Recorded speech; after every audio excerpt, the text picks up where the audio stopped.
You aren't very intellectual, Joe. Brother, your name is Fent Fairy. Your name is Fent Fairy.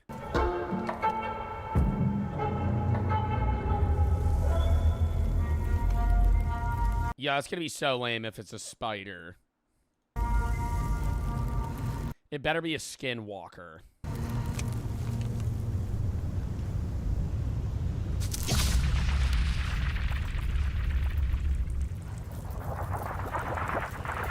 I love that noise. It's the same noise as a slinky. Or like an antenna that you flick. Like a slinky, if you hold it and go, it goes.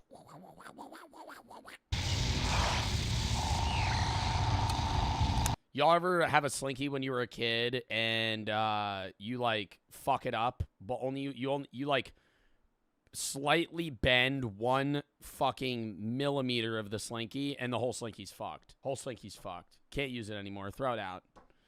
Unusable. It's now it's always gonna flop to the side and just fall. It won't slink.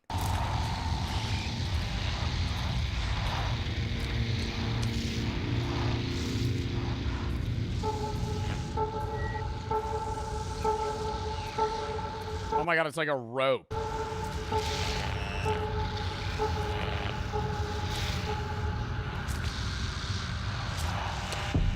It's gonna be a fucking spider.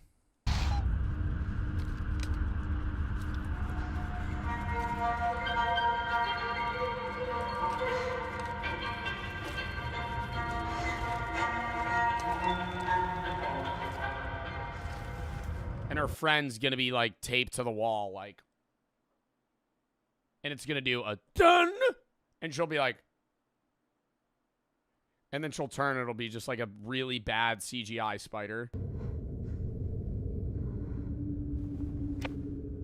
Hello?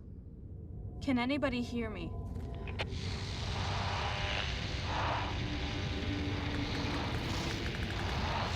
I can hear you.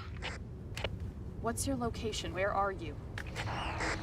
Like she's gonna be able to fucking determine where the fuck she is. She just stumbled into the woods for fucking half a mile. What the hell? Oh, she could just follow the rope back. Never mind, I'm stupid. Because the rope was near her area. I don't know where. I'm so lost. Please help.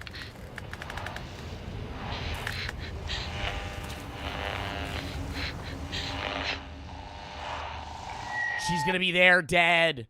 It's gonna be the spider that also somehow mimics human speech.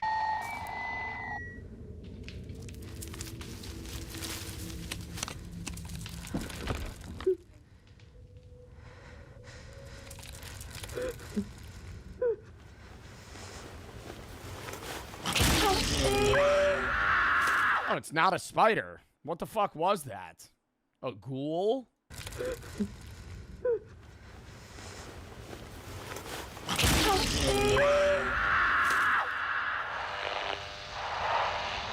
Oh, it's a rake? What is a rake? I feel like I've heard that in Phasmophobia. Horror short film Room. Unit 731 was a covert biological and chemical warfare research and development unit of the Imperial Japanese Army that undertook lethal human experimentation during World War II.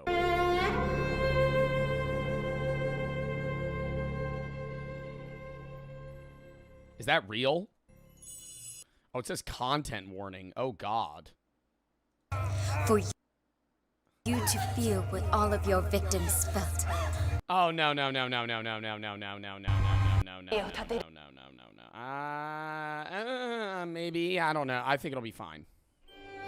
It's educational.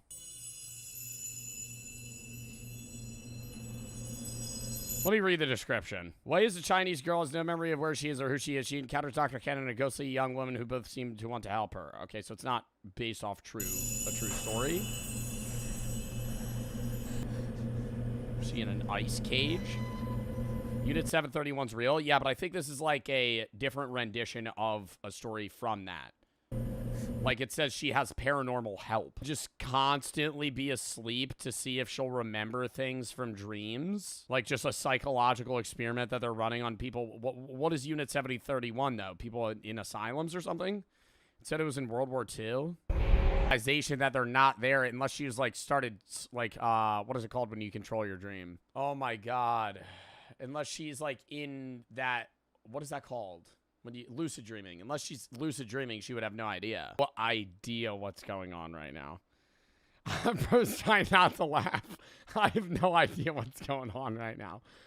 Like, she's in a dream. She's not. Okay, so the way that I'm assuming this is working. Yes, she's in Unit 731. They're running psychological experiments on her where she had memory loss from when they tortured her, maybe.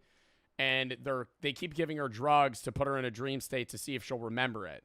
And now she's finally remembering her. Why does the nurse seem more insane than him? Oh my god. The Japanese were trying to develop like a biological warfare way to win while we were developing a nuclear bomb. Like, was there an FMV game that we played about something like this?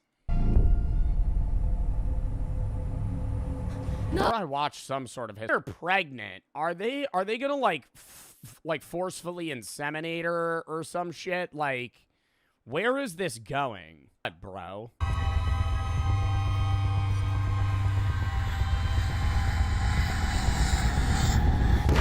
God damn, that was fucking disturbing. Holy shit. Unit 731 was a dark chapter of history. What's scary is that the U.S. let go to the scientists and doctors in exchange for them sharing their findings. Excellent video portraying the victim's suffering. Nurses line about cutting down trees could be a reference to the cover story for the Unit 731. They claimed it was a lumber mill. Referenced it as logs. How many logs fell? How many logs did we burn today? Talking about them like humans. Wow. God damn. That was disturbing. All right. Well, that was a fucking fire charity stream, chat. W fucking stream. We raised $6,829.27 for Breast Cancer Research Fund. W fucking breast cancer stream. Thank you to everybody that fucking donated. Chat, that was awesome. And I think it was a fun Halloween stream, too. We had some great fucking reactions.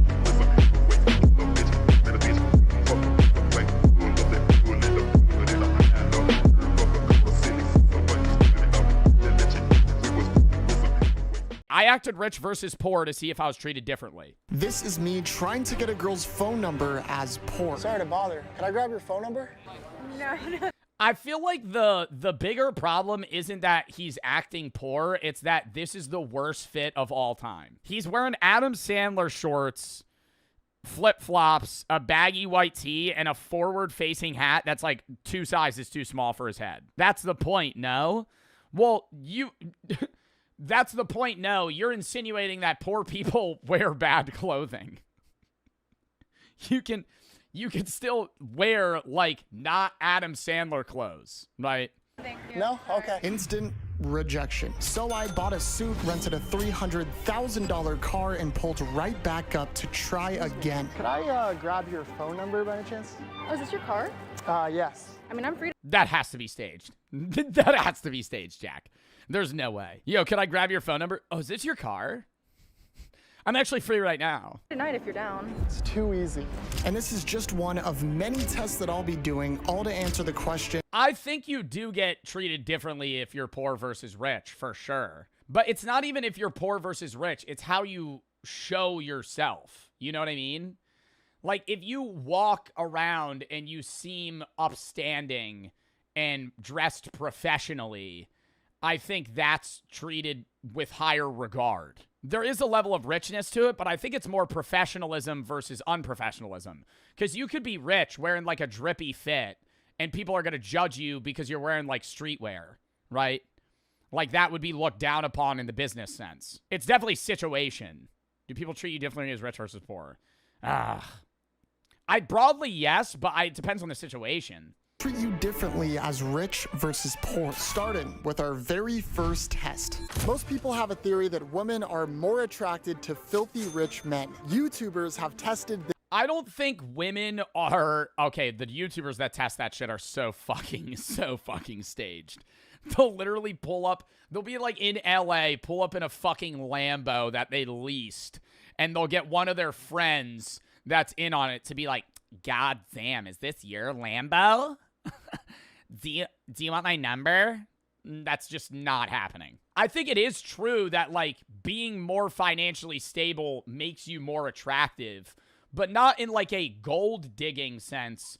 just a safety sense. Is that, like, some people try to say any woman that likes a man that's wealthy is a gold digger. I think there's a difference between seeking men that are rich and also just kind of liking the fact that your significant other has wealth. Like, nobody's gonna look down on that. It's like that in finding a partner, a perk of them being financially stable in your brain is like, okay, well, if we get married, we'll be okay. If there's a financial crisis, we'll be okay. If we have kids, they won't grow up poor, right? Like, that's not bad in that mindset. But if that's the only thing you're looking for, that's bad. This age-old theory in what we know as the coveted gold digger pranks. Except all of these videos are fake. Hell away from my cart. You're not going? But today, we're testing. Do YouTubers even make those videos anymore? I feel like that's all shit from like 2016. Those have to be old. Like the ooh, acting rich to see if like baddies hit on me. This is my poor outfit, and my alter alias for this character is gonna be Schmidley. Schmidley. Jack, you're making yourself Schmidley. You're that's more of a problem than your fit. Like, if you walk up to a girl and you introduce yourself as Schmidley, that's going to be the first and foremost problem. My total outfit cost is just $8.35, and my vehicle to pick up chicks is gonna be this bike. It's got a flat tire as well. I'm gonna be asking 5 single women to see how many phone numbers I can get as poor. Then we'll see how many phone numbers. Bro, but I hope he doesn't, like, just walk up to them and say, hey, can I get your number? Like, shouldn't he try to be conversative as well? There's a lot of factors that we're not bringing into this of, like, the woman he's walking up to. Like, you would need like 2 guys. For this to be, like, a controlled experiment, you would need 2 people of the same exact personality and same exact conversation to walk up to the same exact woman. Because he could just be, like, he could just talk better, and then it would work. Sorry to bother. I just moved down here, and I don't really have many friends. I was wondering, could I grab your number? No, sorry. No? Okay. Damn, bro. Oh my God. Well, that's 1 no for Schmidley in the books. But I'm confident we're gonna get a number. Sorry to bother you. I don't have many friends or. That woman's like 35. She's not giving you your she's not giving you her number, Jack. That woman is 35 years old. You're wearing the worst fit possible. Connections. I was wondering. Yeah, me too. Oh, okay. Could I get your phone number? Ooh. I don't think I've ever felt more hated in my life. I thought surely I wouldn't get rejected a 3rd time. Could I grab your phone number? I have a boyfriend, I'm sorry. We're all from Colorado. Excuse me? And a 4th rejection. Whoa. But on my very last. Yo, this is like torture. Like, having to do this. I gotta say, the respect I have for YouTubers to stand, regardless of whether or not this is for a video, like, him having to just stand on the side of the street and just, like, soft hit on women is, like, a brutal, like, this is actually so unbearable. This, like, just getting rejected 100 times, just being like, hey, can I get no? Sorry to bother. I just saw you from afar, and I was wondering if I could grab your phone number. Why is he putting on, like, a fucking fake accent? Is anybody else noticing that? Is anybody else noticing that? He's like, oh, sorry to bother you. I saw you from afar. What is that? What accent are we going for right now? I saw you from afar, and you were just a looker. Amazing. What was your name? What? No way. No way. Schmidley. Okay, nice Yeah. Schmidley, she goes, ah. She goes, Schmidley, that means the last name's probably going to be even worse. Schmidley. Who names their kid Schmidley? Maybe I could swing by on the bike and pick you up tonight if you're. I was just What asking, why happened? is there a camera? That camera? Yeah, and That camera's been. I'm not sure. I still got the number. Well, guys, all in all, your boy Schmidley got a total of 1 out of 5 phone numbers. I love how they made him into like a Roblox skin. Like one of those low poly itch horror games. 5 phone numbers. Yeah. But let's see how many phone numbers I can get as my rich alias. Monty Vanderbilt. Monty Vanderbilt, bro. See, now that is a cliche. That is not even, bro. Nobody named that. Monty Vanderbilt. My total outfit cost is over $200,000. That outfit does not cost 200K. Well, if my watch here was actually real. But to make the watch is carrying 99% of that worth. I hate when I see fashion videos and it'll be like this outfit, $500,000. The shoes, gifted. The pants, $500. The suit, $1,000. A diamond studded watch. That's not a part of the fit. That's not. Remove the watch.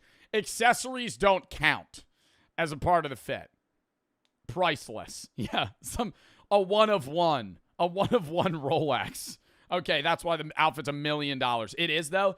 It is, but it's like that's such a small like I didn't even know he was wearing a watch till he showed it. Well, if my watch here was actually real. But to make sure I really sell this billionaire persona, I've rented a $300,000 Ferrari.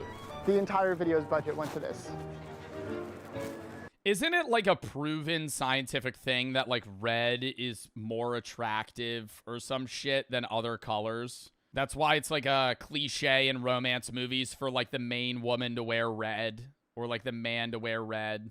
All of it, every single penny. Gotta act natural, presentable. Immediately, people were taking lots of interest in the car, but was it enough for the girls to take interest in me?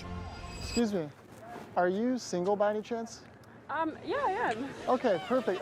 So I actually... That would be really funny if if he dressed up as a rich guy and no more women walked up to him, but it was all middle-aged men that were like, "Yo, is that your car?"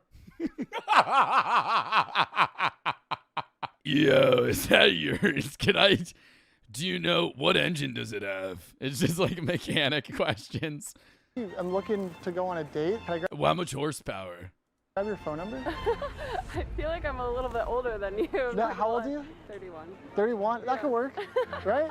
Can I grab your phone number? Sure. Awesome. I'll give you a call. Bro, it also works because Jack's an attractive guy. That's like we're not, there's so many factors we're not playing into, and it's also that like Jack is a good-looking man.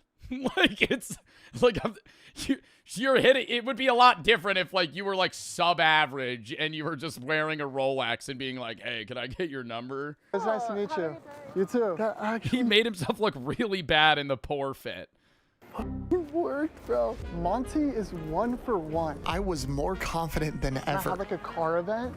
Hey, are you single by any chance? Would you be interested in like being my date? When is it? I'm single, yes. Okay, I'm down. Want to give you my number or something? I'll wear something cute. Okay, nice to meet you. And with two There's no way it's this easy. There's no way it's this easy for him. There's no way it's this easy for him. Oh my God. Oh my God. Standing on the side of the fucking road and he's just getting women's numbers. There's no fucking shot. Shit, maybe I'll just do that. You're gonna fucking rent a car for the weekend. Somebody sees this video, they go, "I'm going to rent a Lamborghini for the weekend." Just stand on the side of the road in a suit and just ask for people's numbers. back-to-back numbers, I felt like this whip was working wonders. Hey, how's it going? Are you single by Is this the meta strat? Yeah, but then they're gonna be like, "Where's your Lambo?" any chance? Well, he's also, dude, he hasn't really said outside the one with the car vent, he's not mentioning that that's his car. You know what I mean? Like, he is standing next to the car and it looks like it's his car based off what he's wearing, but like, they're just assuming that's his. Like, he is just a guy on the road right now. Yeah, are you? Could I grab your number? Sure. Okay, what was your name? Cinnamon. Cinnamon? Yeah. Oh, well, I'm Sugar. Nice to meet you, Sugar. Oh, that was cold. That was cold. Guys, Monty is 4 for 4. The Cinnamon, he should have been like, "My favorite spice." And then did a maniacal laugh.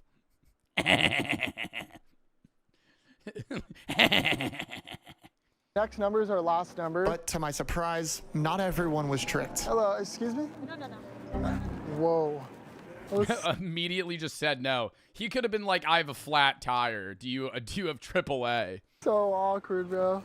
I think it's safe to say Monty absolutely crushed the competition. As Monty Vanderbilt, I got 4 out of 5 phone numbers. So compared to Schmidley, I mean, Do you think he tells them it's for a video and cancels on them, or he sets up a date and goes on to all of them because he's like that? Well, it's not his car, so I'm assuming he probably ends up mentioning that it's for a video. come on, it's not even comparable. But to get more calculated results for this test, I've created 2 Tinder profiles. One with Monty and one with Schmidley. Oh, dude. We're gonna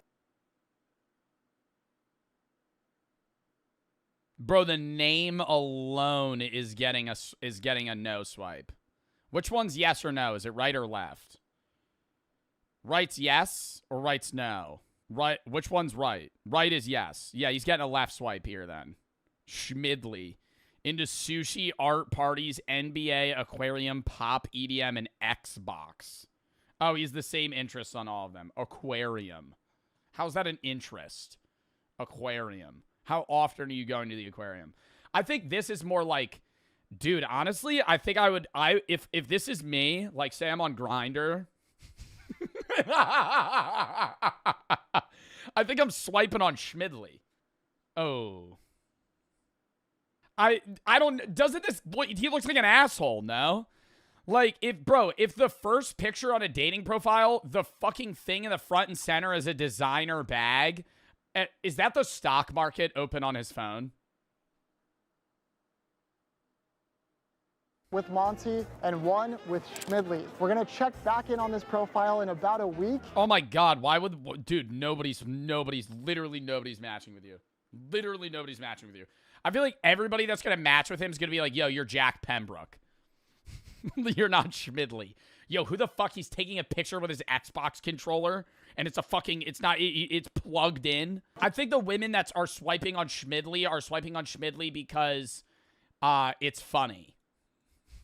Like they think he's joking. Results for this Schmidley. We're gonna check back in on this profile in about a week and we'll see which account gets more swipes. On to the next test. And for our next test, I decided to get slightly more ambitious, and it all starts here. Luxury car dealerships. Now, you usually only step into one of these places if you're either filthy rich or a 2016 YouTuber. The salesman... Jeff Bezos is not stepping into a car dealership. Jeff Bezos is looking at a picture of a car and telling his assistant, who has another assistant under him, that he wants that car. And then they're going to end up going out and getting it for him and bringing it back.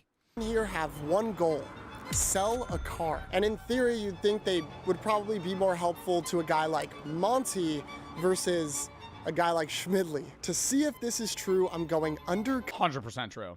100% true. They profile the fuck out of people at car dealerships. They'll help anybody, but they're going to take you way more seriously if you look rich. No? Bro, yeah. Wasn't there a car dealer that was like racist to iShowSpeed and didn't want to sell him a car that he could easily buy 100 of? I'm pretty sure I saw a clip of Speed being like, I want to buy this car. And the guy was like, no. And just walked away. That was staged? I don't know. It was a car show? Yeah, it was his own car, so it wasn't a dealer. Both, and asking one simple... That's true. That's true. That was a different scenario because the guy, that guy would probably get fired for that at a real dealership. Cool question. But even at a dealership, they're going to be more, I feel like they're going to be more picky and choosy on who they take more seriously. Can I test drive this puppy?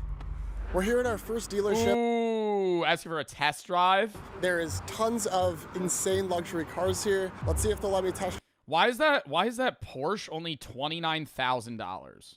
How many miles do you think it's used? Yeah, but how many miles?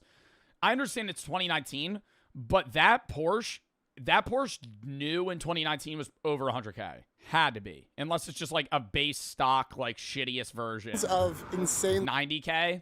Yeah, 90K MSRP. Go to a dealership and get a car that's 30K MSRP. You'll pay 42 for the car. No idea if they're gonna take us seriously. Probably not. Whoa, it's really nice in here. Can somebody help you guys? Not yet. I'm just looking for something within my price range. Schmidley. Schmidley. So what is your price range, if you don't mind me asking, and I'll help you narrow it down a Probably like $1,000. little bit of what we Do you mind if I take one of these lemon heads? have. I'm looking under 150,000. Schmidley's Meemaw passed away, so. Talking about himself in the third person. Well, I mean, I guess you're open to looking at the whole lot then. You can afford whatever you want, so if you want to look around. Okay. You like Mercedes? I got nice BMWs right there. Wow. Well, because this is a used dealership. So all the... You fucking peep that thing. Anybody that drives a Hummer in the fucking 2025, you ever see one of those on the road? That turns some heads.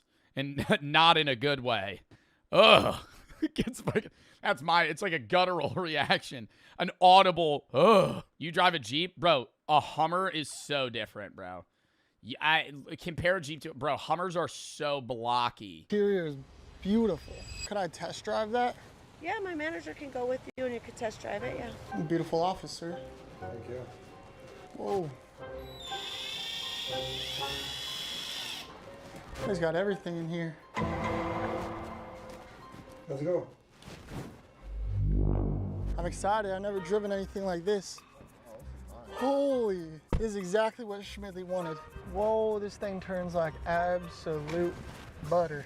Crazy, new Mercedes. I do this daily and she wanna have my baby. Oh my God, was he freestyling to him? Thank you, sir. Here, Schmidt, let me get a picture. It's for Peepaw. For you.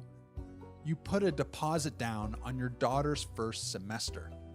3 months pass. Bro, is she going to fucking, like, Harvard with no scholarship? Fucking put a down payment. Brother, you're doing illegal surgeries. What, put a down payment on the fucking first semester? Or would we get a mortgage to pay for the college? You've made more money than the last 2 years combined. The filing cabinet. And then it all settles in when he hears that she's majoring in communications. You're going to a $50,000 a year college to major in general business. It is stuffed with envelopes now. You had to start a second hiding spot behind the water heater. You start to feel good at this. Philosophy, that's too far. That's not funny. Not proud exactly, but capable. Needed. Like you finally found the thing you were meant to do. That's the first mistake. It's a Thursday. You finish with a patient around 2 a.m. Dislocated shoulder. Easy job. Pop it back in. Wrap it tight. For a dislocated shoulder, I saw somebody do that shit themselves on Storage Wars. You may need to go to no black market veterinarian. Get some duct tape. Fucking be like, come push this. Them the painkillers and collect the cash. You walk them to the back door. You watch them disappear into the night, and you lock up behind them. You grab your keys. You head out to the back lot where your car is parked. You notice the black van too late. It's parked in the corner of the lot. The side doors slide open. 2 men step out. Big, silent, moving with the kind of purpose that tells you they've done this before. One of them puts a bag over your head. Everything goes dark. They shove you into the van. After a short drive, they pull you out. You hear a door open. It smells like a real hospital. They walk you down a hallway. They push you forward and you stumble into a chair. Someone cuts the zip ties. Your hands are free, but you don't move. The bag comes off. It's just somebody splayed out on the table with like genital herpes. Fix this. Fix this. Oh, it's actually a lifelong well, it's actually a lifelong thing. I mean, you're in a room with glass walls. Beyond the glass, you see medical equipment that looks more expensive than your entire clinic. An operating table in the center with a body on it. A man in a suit stands in front of you. You're the vet, he says. He turns and points. That man needs help. You look at the person on the table. You recognize him. Everyone in this city would. He's the man who owns the ports. He's the man who owns the police. The man who owns everything that moves through this city after dark. The crime lord. He seems very sick. Wait, this is like your Super Bowl, bro. This is your Super Bowl. You save his ass, bro. Now they're set. Now you're, bro, now you got now you're like the right-hand man, bro. You be making $1 million a year. You shake your head. You tell them you What? I'd be like, okay, yeah, I'll do the surgery. can't do this. You explain that you fix dogs, cats, the occasional Wait, what's wrong with him? wound from someone who can't go to a hospital. But this is different. This is beyond you. The man in the suit doesn't blink. You've kept people alive in the last 3 months, he says. You did that with horse pills and fishing wire in a clinic meant for It's not lupus. It wasn't lupus. poodles. He steps closer. This is just one more mammal. You tell him it's different. You tell him this man needs a real hospital. Hemorrhoids, I had those.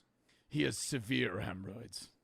He hasn't pooped in weeks. He's been as constipated as Elvis was 2 weeks before he died. Escalator, every parking spot is on 24/7 watch, with a separate surveillance department that does nothing else. Then there are the cards themselves. Every strip casino swaps fresh decks onto each table every 4 to 8 hours to prevent marking. Really? I didn't know that. They just be tossing them out, man?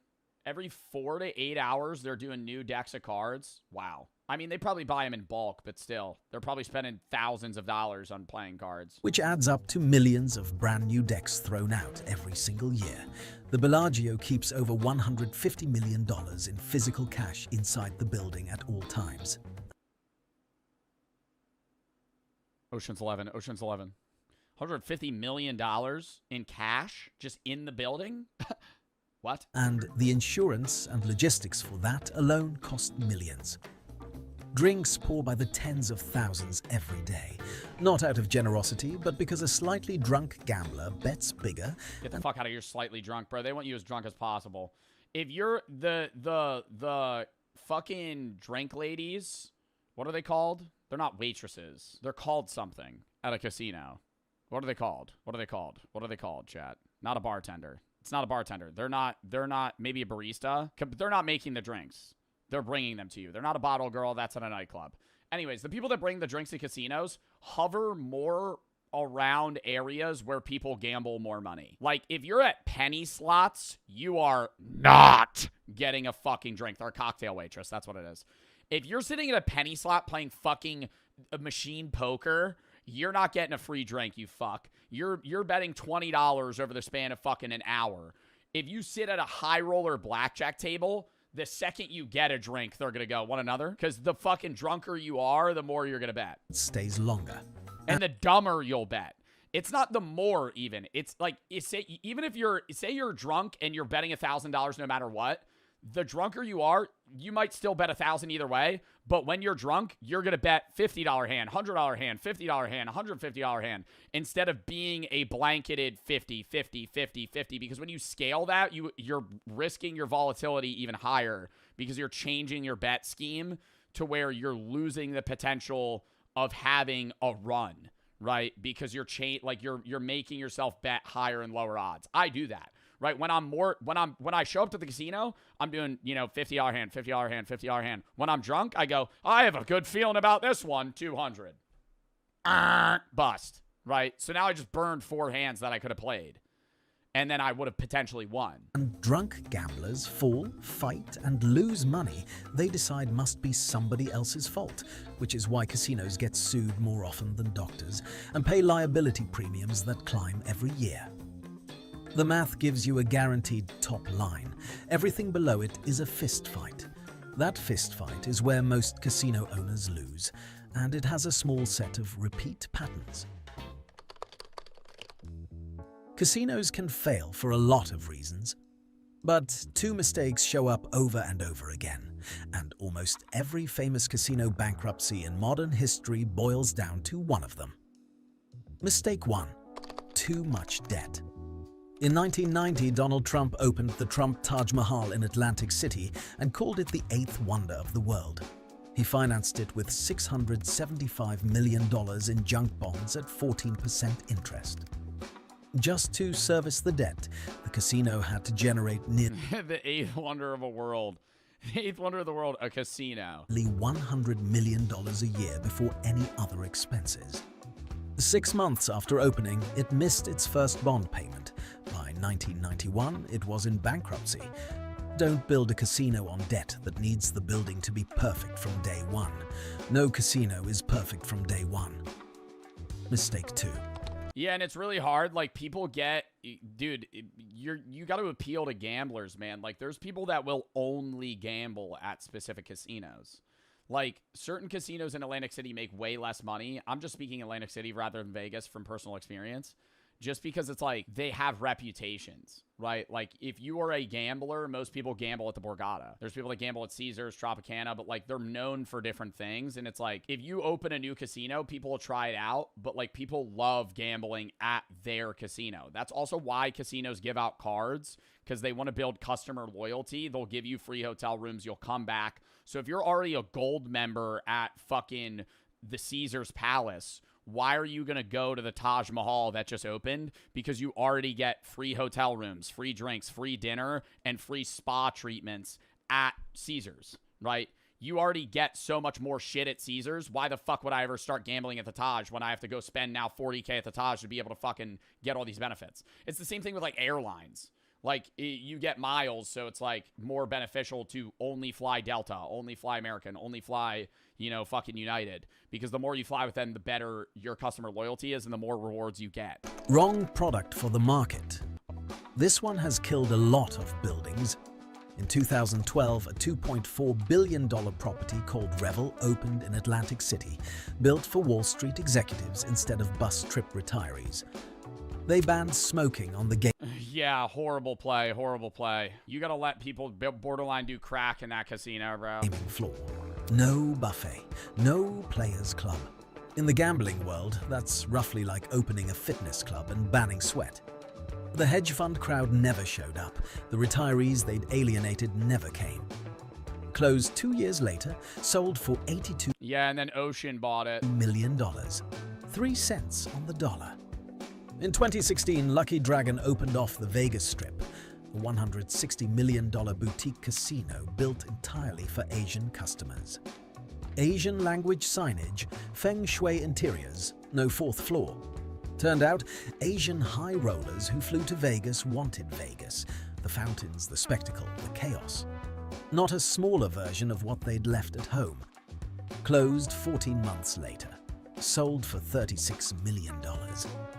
If you're going to build a $2 billion building, make sure somebody actually wants to be inside it. Yeah, why are they not polling people first? Economic factors too, dude. Like when you have to factor in like political aspects of the world to know whether or not your casino is going to make money. Like casinos churned during COVID, dude. When you think they wouldn't, dude, those stimulus checks, half of them got vomited into the Borgata's hands. Like, if you were an MGM casino and you just give people $2 grand of money, they're going, oh, I'm going to go gamble this. Mathematical fortunes ever built. Own a casino, though, bro. Because, like, as somebody that gambles, I wouldn't want to be mad when somebody wins, you know? Like, if I owned a small-town Colorado casino and somebody won 100 grand, I'd be like, oh, fuck. Like, that's your money that now you have to pay.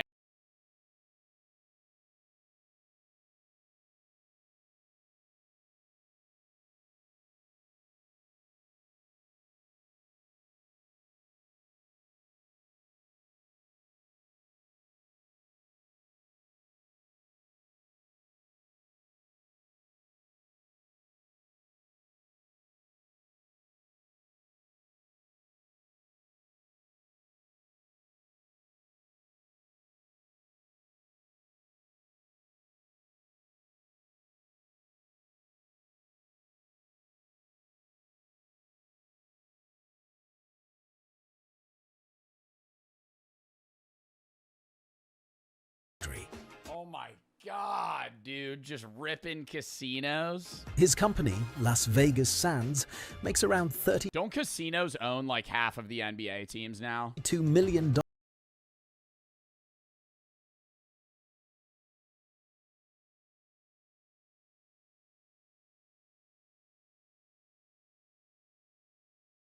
of this business. The house always wins. just Damn, dude, that is a fucking crazy thing. That video is awesome. But no, yeah, it's not half of NBA teams, but casinos are buying out a lot of gambling companies just because it's more profitable to do so.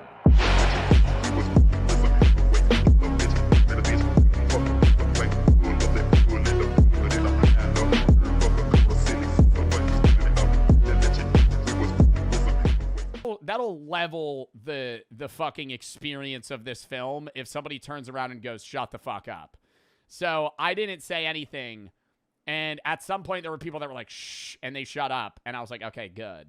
But I don't know how long I would have let it go on for. At some point, I would have said something. Modern world feel like they always have to be checking something. Real life has turned into a Five Nights at Freddy's game where you're checking the cameras, except the cameras are the different apps on your phone telling you to check them. We've also very much scrutinized Karens as a society, but Karens are the reason that people are afraid to do shit like this. Like, people don't bring out their bright-ass phone. Well, I don't think it's a Karen, bro. Karen's complaining about something that's, like, not something you need to complain about.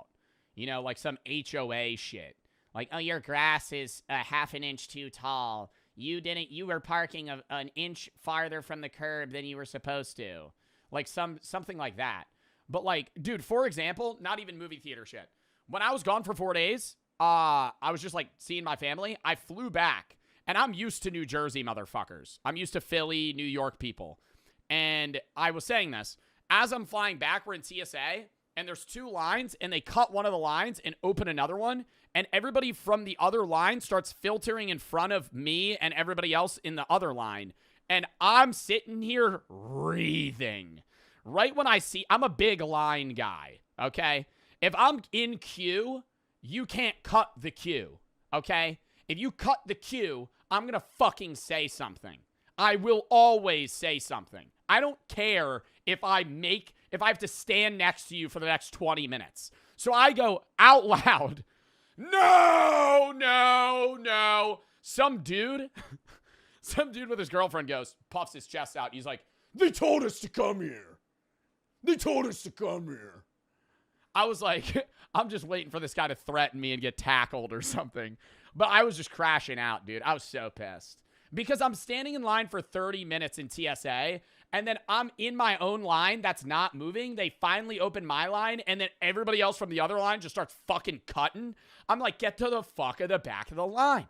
Get behind me, dickhead. You picked the wrong line. That's when you go in TSA and they split in 2 lines. Here's your fucking choice, pal. Left or right, pick one. You picked the wrong fucking line. Sometimes I pick the wrong line, and I deal with it. Karen telling them to put it away. So, for all intents and purposes, maybe you have to be the Karen for the day. Now, I've seen people be asked to put their phone away, and they'll do it, but like for 90 seconds. They physically cannot be away from their phone for the length of a feature film. Like, they've made the decision to come to a movie theater anyway. And that part gets me. Like, they knew this about themselves. Well, I just peep the phone when I go pee, because I have a really small bladder, so if I'm watching like an hour and 40-minute film, I have to go to the bathroom like 50 minutes in.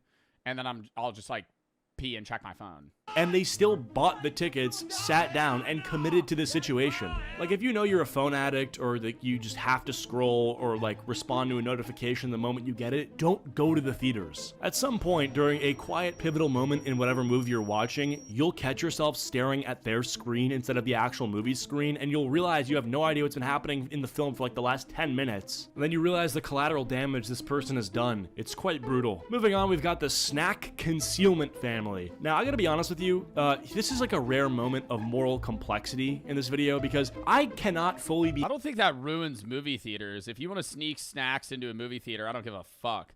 When I saw Obsession, 2 of my friends brought in Diet Cokes. We sit down, he like takes it out of his fucking back pocket, and I hear, and I look at him, he goes, silver bullet. Because he calls a Diet Coke a silver bullet, and then he just starts drinking it. I go, oh, did you buy that here? Mad at the snack concealment family because Walmart popcorn is $2 and the movie theater is charging $15 for the same volume of popcorn in a bucket with a cartoon on it. So this family just looked at that math. Okay, well, that's weird to smuggle popcorn into a movie theater. Like, I think when you smuggle in movie theater shit, you're smuggling in like drinks and candy. If you're bringing like a family-sized bag of like Skinny Pop, just buy the popcorn. So this family just looked at that math and said absolutely not. But I will say it doesn't stop like at a bag of M&Ms. Like you do have people bringing in full Chipotle bags. I've done that. I've done that. I bought a Chipotle spicy chicken burrito in. Stuffed into backpacks, candy bars distributed across jacket pockets, a 2-liter tote bag wrapped in a hoodie for insulation. Someone in this family like rehearsed the walk-in. They did. Burrito starts collapsing in the back. I remember I started sweating too. I'm eating the burrito and I got extra chicken. It was like, damn, this is spicy. I'm sitting there going, it's like the rice is falling everywhere. I'm fucking just munching down. Holy shit. The employees scanning tickets could see the outline of something suspicious in that bag. Like, they know. They always know. But the calculations on their end is that the confrontation... I have a friend, whenever I go see a movie, I haven't seen a movie with him in like a while, but he will show up with cargo pants and just clear as day have like an extra large Gatorade just on his right leg. Just stares the fucking teenage employee right in the eyes and goes, here's my ticket. And just walks by him. Because they're not going to say shit. You can smell it. Like, you're kind of jealous, but, you know, you spending $9.50 on a popcorn, and when they have a full combo meal, I mean, it is what it is. All right, moving on, we've got the seat kicker. Now, if you've ever been on an airplane, you know these people exist, but there's something that happens to your brain when you feel the first kick coming from behind you. First, it registers as an accident. Like, of course it's an accident. Nobody would just intentionally kick a seat, so you let it go. Then it happens. Nah, I mean, okay, yeah, somebody kicks my seat, I'm going to be annoyed. I feel like that doesn't happen that much at a movie theater, though. People tend to be a bit more respectful in that sense. Maybe once or twice, and I get a little annoyed. I get more annoyed, like, when I was flying back, literally, like, 3 days ago, I'm in a window seat. Before the flight even takes off, motherfucker in front of you hits one of these. You best believe I'm shoving my knee as hard as I can into his lower back, into the fucking seat in front of me. You're a douchebag. You're a douchebag. I get a little less annoyed if it's an old person, but it's never an old person. It's never an old person. It's always some literal asshole. And I'm just like, bro, wait. Like, wait. Like, we haven't even gotten on the fucking... We haven't even gotten off the fucking airport connector yet. We're not even on the tarmac. You're already putting your seat back. Fidgety, they don't realize, then it happens again and again. And now you're 3 kicks deep, and you're trying to work up the courage to turn around and say something. The seat kicker is almost always a kid, and that kid is almost always attached to a parent who has entered a disassociation state. It's impossible for their kid to do anything wrong. Like, if you say that they did something wrong to the parent will look at the child, say their name once in like a warning tone, like Connor. And this usually carries 0 Connor, stop. weight, and then they'll return to their own checked out state. The child will pause for 90 seconds. The kicking will resume. Moving on, we've got the late arrivers. 15 minutes of trailers. 15 full minutes of movie trailers. And then you also... But that's not why movie theaters are ruined. Like, that's been a thing. That's been a thing. It's a buffer time built in specifically so that if you're running a little behind, you can still catch the actual film. It should be physically impossible to be late for a modern movie, and yet this movie has been going on for 20 minutes. Real plot is happening. Characters are being developed, and from the back of the theater, you hear a door swing open, and a group of 5 people start making their way down your row using their phone flashlights, which they are holding roughly at eye level, which means you are getting immediately blinded during the most tense scene so far. They have not found their seats yet, they're checking their tickets, they're second guessing the row, and by the time they finally sit down, the moment is completely gone. Like, whatever the movie was building up to has been dismantled by this group of complete hooligans. Also, these people will have full volume conversations about what they missed, trying to play guessing games with each other as to what possibly happened while they were late. Either get to the movie on... I mean, how late to a movie would you have to pull up for you to just not even watch it? I think if I showed up 10 minutes late, I'd stay. 20 minutes, I'm probably just gonna try and watch it a different day. Like, if the movie's 20 minutes in, you have lost... You're lacking too much info to understand what's happening. Been invested in a franchise for years, like a character does something incredible. It's a genuine cinematic moment, and your body just responds. Like, I get it. Yo, not even the clapping for movies? Have you ever seen the fucking shit where like at Academy Awards, they will give people 30-minute standing ovations. I can't imagine having to sit there and...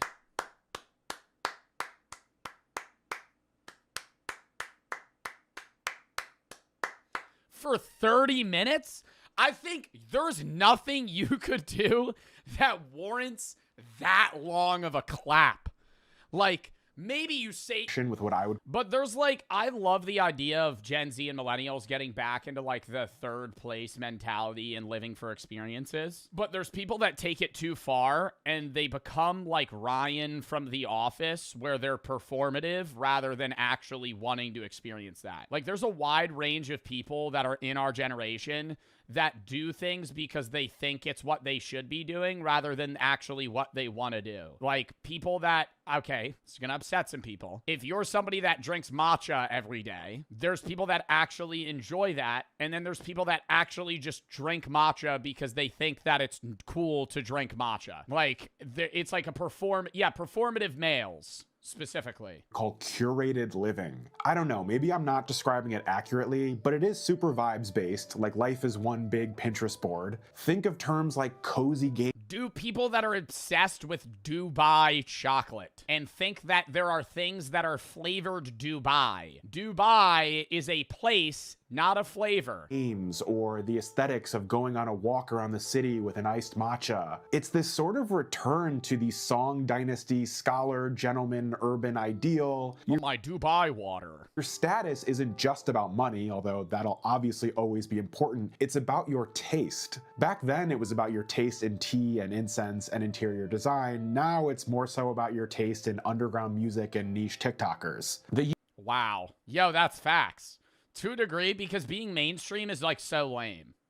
Yeah, like that's why, bro, there's people that don't watch me anymore because I'm too mainstream now. I'm so serious. There are people that liked when I was smaller, and that because I've gotten bigger, they think it's lame to watch me now. Like, that's a thing. It's the same thing with music. Like, yo, if somebody goes, my favorite artists are, and then they rattle off the most, like, they go, The Weeknd, Post Malone, Drake, and fucking, I don't know, who's like a Blake Shelton. You're gonna go, ugh, really?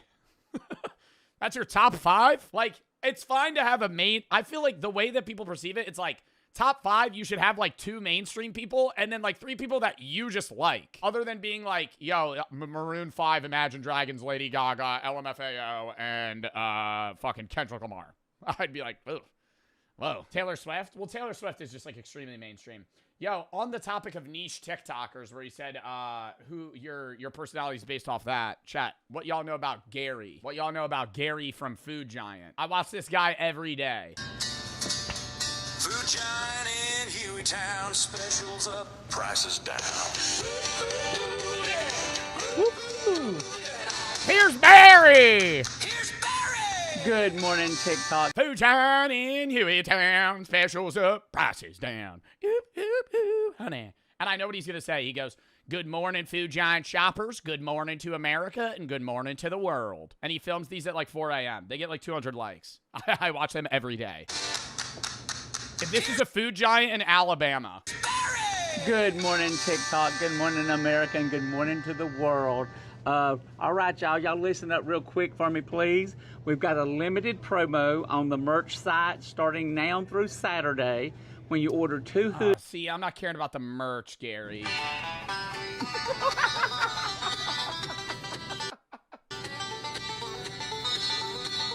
Yo, he acting like he's playing that shit. Look at him. Hit that spin on it. 2, 3.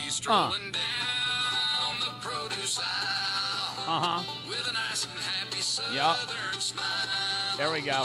Here's Barry. There's Barry. Good morning, TikTok. Good morning, America. And good morning. Wait, where? Are you doing a fundraiser? He does an intro for Good all morning, his videos. Food Giant Oh, here it shoppers. is. Good morning, America. And good morning to the Oh, world. we got a deal on that Brian thick cut bacon. What we got here, Gary? This morning on our Hot Buy ad sale, we have the Brian's Bacon for only $2.99 for a 12-ounce package. That's a savings of $3 a package. And then I got to thinking, Go buy you a loaf of bread, get you a head of lettuce, which we have on sale for $1.49 a head. We have these beautiful tomatoes. Yes, big mater. Only $1.89 a pound.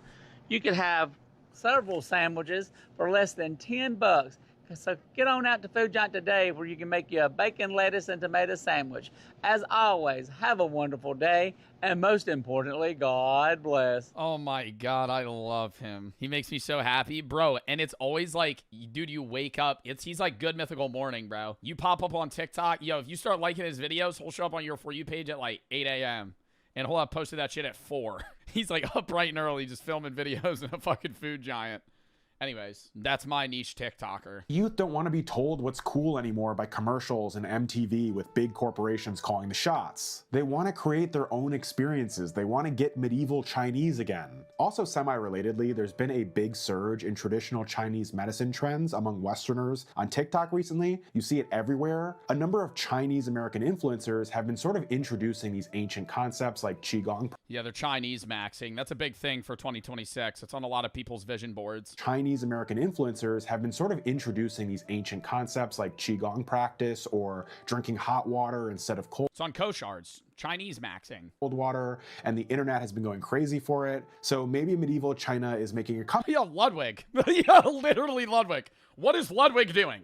What is Ludwig doing in the last month? Chinese maxing. Back in more ways than one. We won't just focus on the Song Dynasty here. There's more to China in the Middle Ages than just that one period. On stream the other day, he was learning Mandarin. But I do have a few more song boxes I want to check before we continue. Before we do that, just a quick plug. If you like smoking cigarettes on a corner, like my content, which of course you do, you should definitely join getting specific. Well, okay, well, you shouldn't smoke cigarettes. Patreon. There's one TikToker I watched that's what he's been doing this year. Link in the description. You'll get access to the... Oh my God, what is that guy's name? He has a rat tail. He posts like once every 6 months. And he goes, love, love.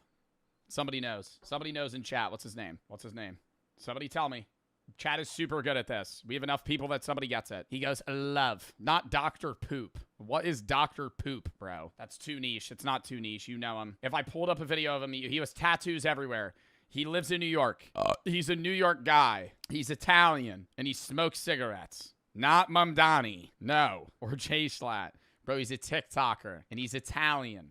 Italian TikToker Chinese maxing. It would come up. Trust me. No, it's not showing up. There's a video, though, why everybody online's becoming Chinese. Bro, what is his name, bruh? This is going to bother me. It's not Leo Skeppy. Or Cumtism, bro. Cumtism is not an Italian New Yorker. Kevin G. Chat, you guys are just saying names now. I know somebody probably typed it too, and it's just getting crowded by Will Mahoney. Who said that? Who said that? Who said that? Real Alyssa. Goat. Hold up. I got to find his mood board. Guys, what is up? My name is Will Mahoney, and it is 2026. Your 2025 might have been a trash pile of shit and sucked, but this year's going to be legendary. Check this out. We got the vision board going. Cortisol levels, #1 priority. Cortisol levels at an all-time low. That's the stress hormone. What does that mean? That means if somebody is trying to cause you stress or a situation, simply exit the situation. For example, homeless person on the street. No. Excuse me. You're spiking my cortisols, and I'm going to leave. Bye. Yeah, thank you. Love you. Bye. We got beautiful women at baseball games and sporting events in general.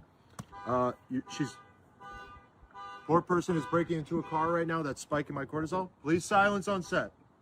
Okay, good job. Beautiful woman at baseball games. She's wearing an LA Dodgers cap. Personally, I'm a Yankees fan, so I'll make a joke. Low cortisol joke. Now, come on, babe, put on a Yankees hat for me. And she'll say, maybe tonight I will. Woo! We're not nonchalant. What does that mean? We're extremely chalant. What does that mean? We're excited about things, and we're open about our excitement.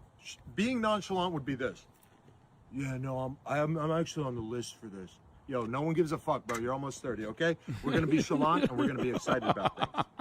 Chinese maxing. We're Chinese maxing all year. What does that mean? Sitting in the circle. Chinese maxing. With your homies, smoking cigarettes and just talking about bullshit. Who cares? We're just talking, enjoying our friends' company. Cigarettes with weird fucking words we don't understand, okay? Very important one here.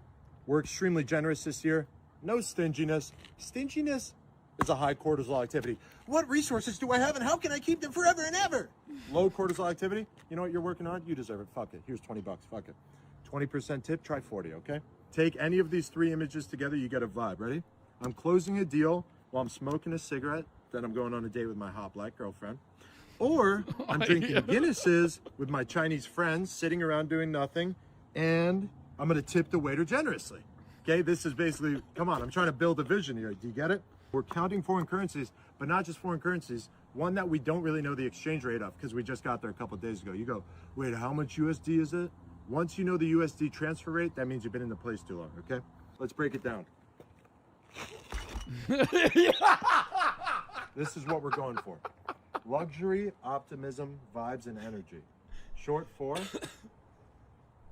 love. Anyway, guys, have a beautiful year. It's going to be legendary, epic, awesome, sexual, and handsome.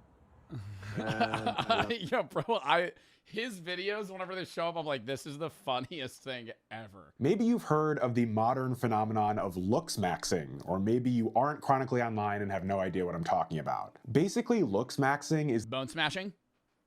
The new version of the age-old concept of getting hot, although it goes way beyond diet and exercise and a little Botox. Young people, I would say especially young men, are exploring all of these scientific avenues to try and improve their looks. The most medieval-seeming looks-maxing method is called bone smashing, and it's been promoted over and over again by probably the most famous— Don't tell me they were bone smashing in medieval China. Is clavicular like a reincarnation of a high-status medieval Chinese man? Looks maxer, a 19-year-old streamer named Clavicular. Looks maxer, bone smashing, clavicular. I understand this all might sound ridiculous to you, but stick with me because it's interesting. Also, don't you want to understand the youth? Anyway, the way Clavicular describes it, bone smashing is when you take a tiny hammer and tap hard along your cheekbones and your jawbone. It causes a temporary swelling that lasts for a few hours and makes those bones look more defined. So it's something you might do just before a night out so you can look more masculine to any ladies you meet. Maybe at this point this isn't a crazy revelation, but it's not even permanent. Turns out young guys in medieval China had the same insecurities that modern men do, and they even went about similar— A lot of sub threes in medieval China, you're telling me, that needed a bone smash to looks max. methods of soothing their anxieties. Okay. During the Song Dynasty period, there was this really interesting tension between the Wen class, who were the more literary, refined scholars, and sub 5 talking.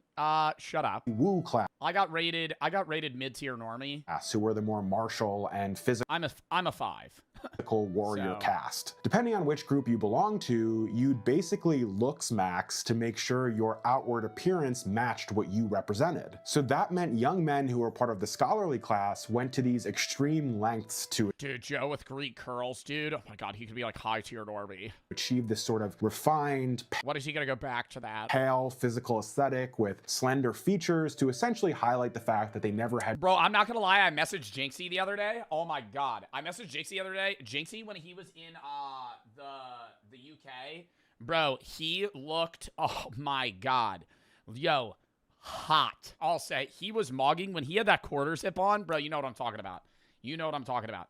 If you're chronically online, hold up. I gotta pull up the video, bro. Jinxie mogging. It shows up immediately. Tell me Jinxie is not mogging right now.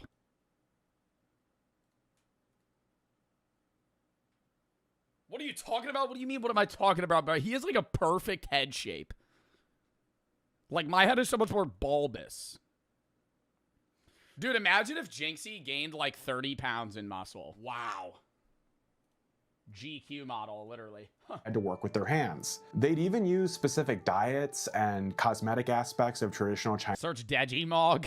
I'm not searching Digimog. Chinese medicine to maintain— I'm gonna search Digimog. Hold up. Digimog. What's up, guys? This is a YouTube video of him watching Digimog TikToks.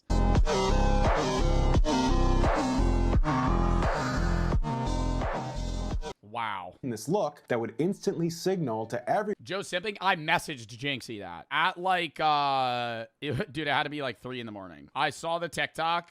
Where is it? I said, bro, you're mogging. You look great. Oh, that's so cringe. One that they were part of the intelligentsia. Those in the military class, basically who we would consider to be the modern day Chads, focused primarily on bone strength. I don't know, maybe that sounds familiar to you. It wasn't just about muscle, although of course they made sure they were in great shape. It was about the chi energy within and physical density. You wanted to look like a brick wall. That was No, pin the schedule. Kind of the physique they were shooting for. It's important to note, of course, that they weren't hitting themselves in the face with hammers like modern looks maxers. Their routine usually included things like hitting sandbags or poles to increase their bone density. There was a hitting sandbags or poles with their body, like kicking a metal pole or something? 20th century French scholar named Jacques Journet who specialized in Chinese history, and he talked a lot about negative canthal tilt.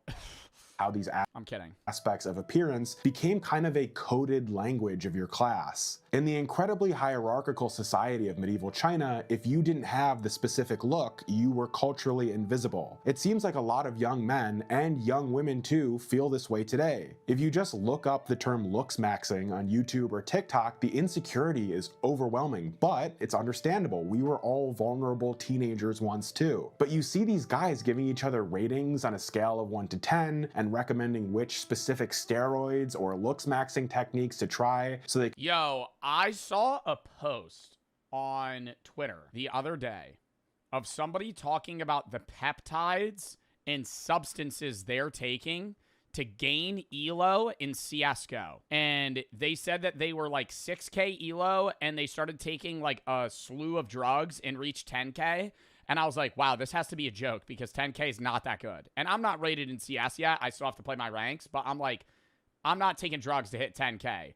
And then in the thread, it was people genuinely having serious conversations about like what hardcore drugs they were taking to climb in CS. And I was like, yo, there was one dude talking about him like low dosing meth to fucking climb. I'm like, that's the average person I'm playing with in a CS lobby.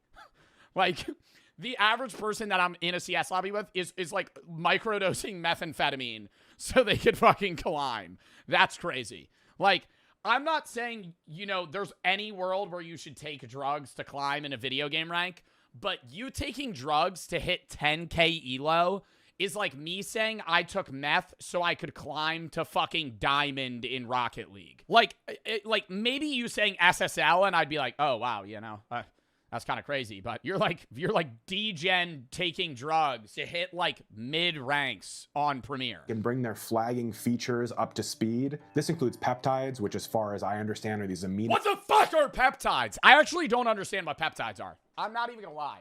And I've taken like psychopharmacology classes and all this other shit. Like, I don't understand what peptides are. Acid-based performance enhancers and the use of GLP-1s. Just amino acids, but they're for everything. Like Ozempic, which I feel like people associate with an older audience, but there seem to be a shocking amount of young people taking them. The medieval Chinese were actually big on this kind of thing too. They were obsessed with elixirs made from rare minerals and herbs that were designed to lighten the body and extend life. A lot of eat a fucking tapeworm.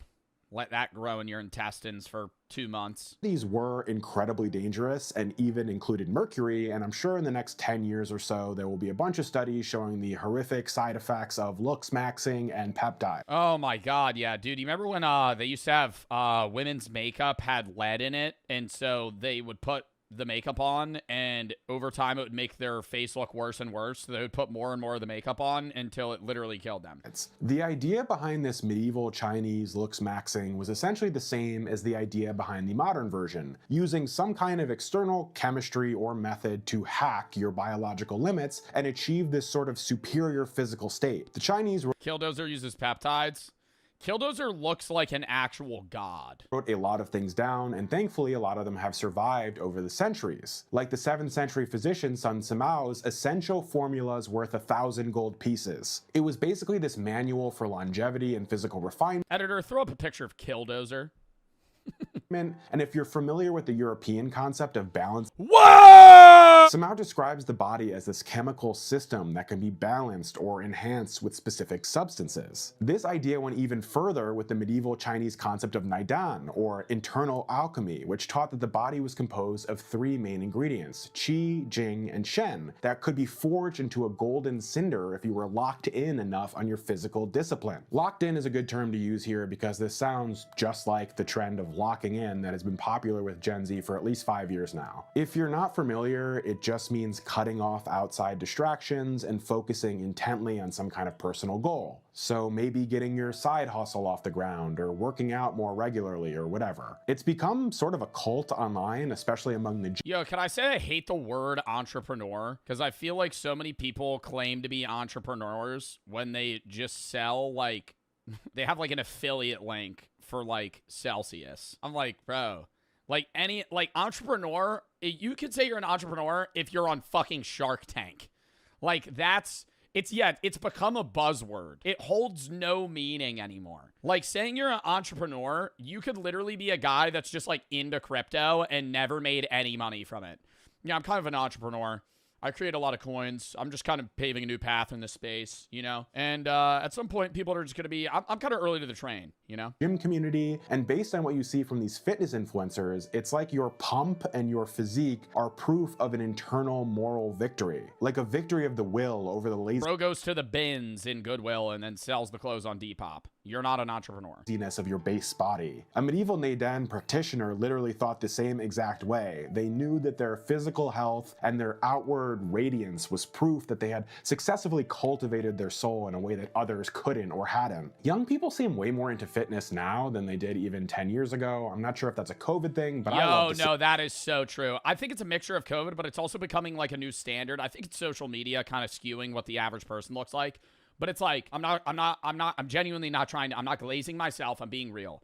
My physique 60 years ago was like crazy. Like if you look, I have a very normal just gym physique now. Like most guys at the gym are probably my size or larger if they've like continuously worked out for years. But I'm saying if you look at like fitness magazines from like way back, the average guy that was like ripped just looked like a regular like athlete. There seems to be a lot of conversation around the idea that your I'm not body saying is me 60 years ago. I'm saying my physique. the one status symbol you can't really buy. Do you hit legs? Yes. You can buy a Bugatti or a nice watch or whatever, but you can only achieve a truly amazing physique through countless hours in the gym, so it's really the most impressive thing you can have. There's also this quote from the video game Disco Elysium where a bouncer says to the main character, "Your body betrays your degeneracy," and that always sticks in my head when I don't want to go to the gym. I just felt like including that. I like tossing random tidbits into these videos. Yeah, I think physically, like, outside of, like, monetary status, yeah, being in shape is usually perceived as good. I think another side thing is, like, if you have some sneaky talent, like, if you're able to just play the guitar or, like, the piano or some instrument really well, that, like, socially, like, ups...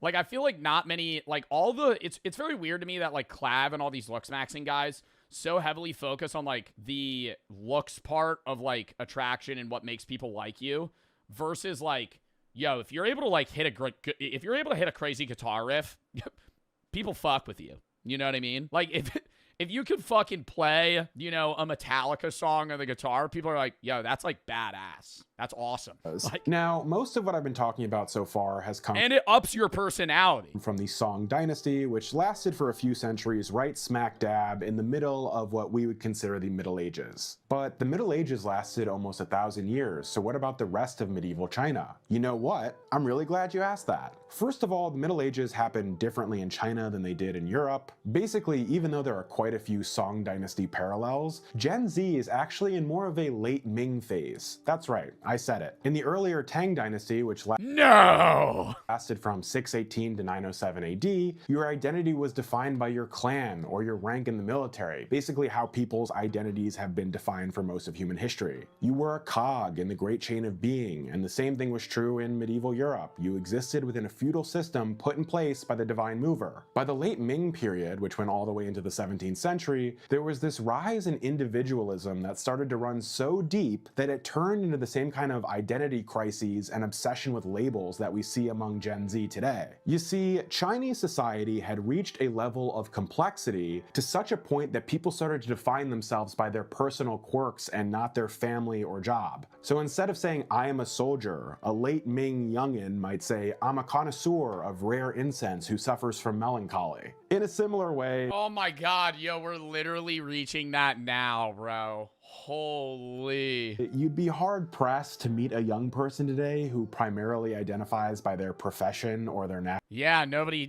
you usually intro that and then you immediately want to talk outside of it. I feel like it's usually frowned upon in today's society to be somebody that only cares about the profession. I will actually agree with that too. If somebody only is able to talk about their job, that's lame.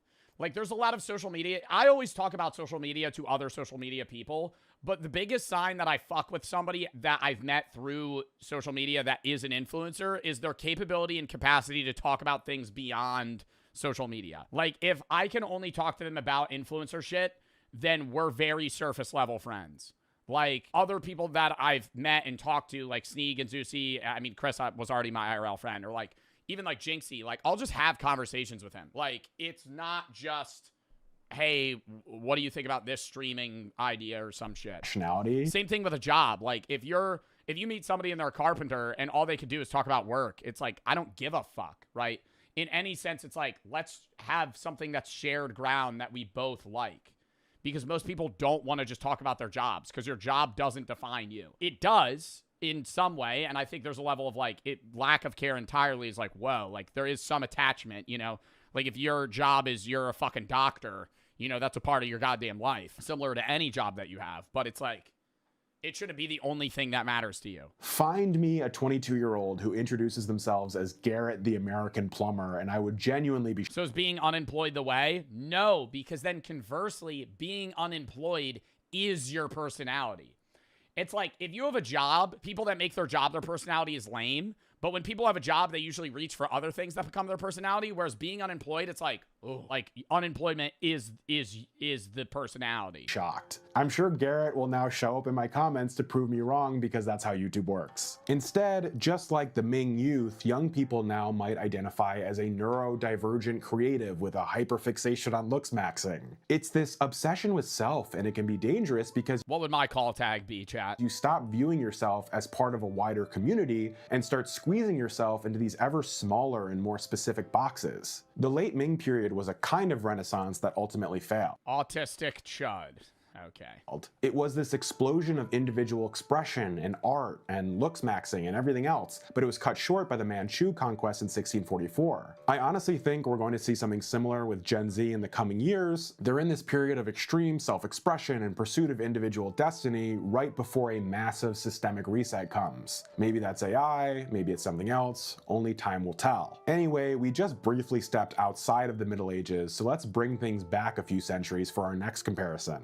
I want to go back to those Song Dynasty third spaces we talked about earlier. One of them was the Watsi, or the Pleasure Precinct, which sounds pretty good already. Basically, during the Song Dynasty, the government moved away from these strictly managed residential wards and allowed for the growth of pleasure precincts, or Watsi. If you've ever seen The Wire, this was kind of like the medieval Chinese equivalent of the Amsterdam experiment. The Watsi were these chaotic 24-hour zones where all the basic social rules were temporarily suspended, kind of like the medieval equivalent of the unregulated internet. Now, if you let a bunch of young men loose in an area with no rules, the first thing they'll be interested in is prostitution, but in the modern day, real surgeon.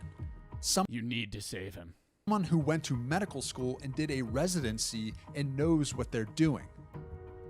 Hospitals ask questions, he says. They file reports, they call authorities. We don't like questions.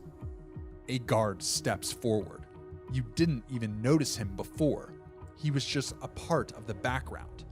But now he's front and center, and his hand rests on the gun at his hip. I like how this guy tells stories. It makes me feel like I'm really immersed into the story. Mammals are mammals. Now begin. You scrub your hands. A woman in scrubs appears beside you. You step into the glass room. The crime lord lies on the table. You check his vitals on the monitor. You've seen this before, in dogs who got hit by cars, and cats who fell from windows. Internal bleeding. You look through the glass at the suit. You tell him you need to operate now. No more waiting. Get me a pool noodle, and she just starts asking for random items that are just like totally fucking useless to the situation. Give me a kiddie pool, a pool noodle, and a water gun. He nods. Stat. The woman hands you the tools. Your hand hovers over the crime Yeah, give me some hummus. What? lord's stomach, and you hesitate. This man has ruined lives. You've heard the stories. Everyone He also has 3 Cuban chains. has. The businesses he's burned, the families he's destroyed, the people who crossed him and simply vanished like they never existed at all. You could let him die right here. Just hesitate a little too long. Call it a I feel like if he died, though, they'd kill you. complication. Nobody could prove otherwise. But then you think about your daughter. Yo, bro, can we stop with this bullshit? Then you think about your daughter. She needs to go to college. Wants to dorm. $35,000 a year. You're never going to be able to afford that. She has dreams of becoming a Hollywood actor. She can't even sing, let alone do an emotional scene. She's never going to make it. You contemplate whether or not you want to just give her the tough news now or send her through, you know, have her complete the degree work, try to become an actor and fail, just to start working part-time at a Starbucks. Her smile, her laugh, the way she hugs you when you pick her up on weekends, squeezing tight like she never wants to let go. You begin. The next 2 hours disappear.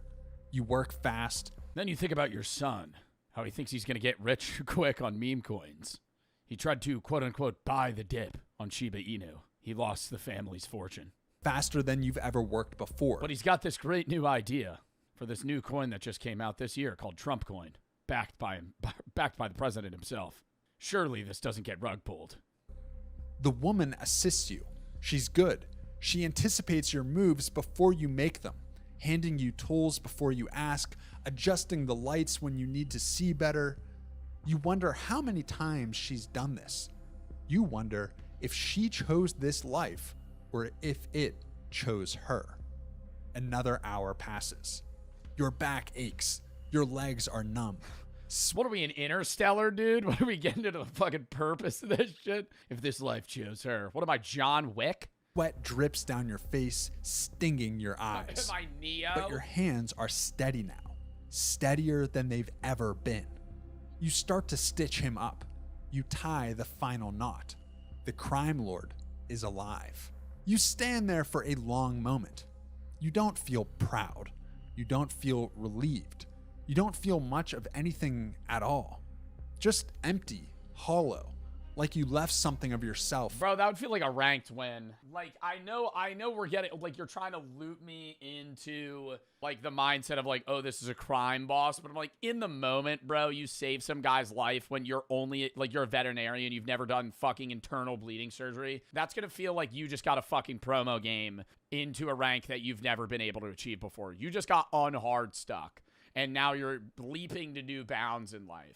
On that operating table, the suit enters the room. Better than I expected. You pull off your gloves. You drop them in the bin. You tell him you're finished. You ask for a ride home. You want to see your daughter. You want to sleep in your own bed. You want to forget this night ever happened. The suit doesn't move. Soon, they have another surgery. But this time, they have your daughter at gunpoint. You already put a down payment on the 4-year anniversary. No takesies backsies. The money is already locked in. And you don't want to take her place going to college for a communications degree. So you might as well do the surgery to save her life. He says.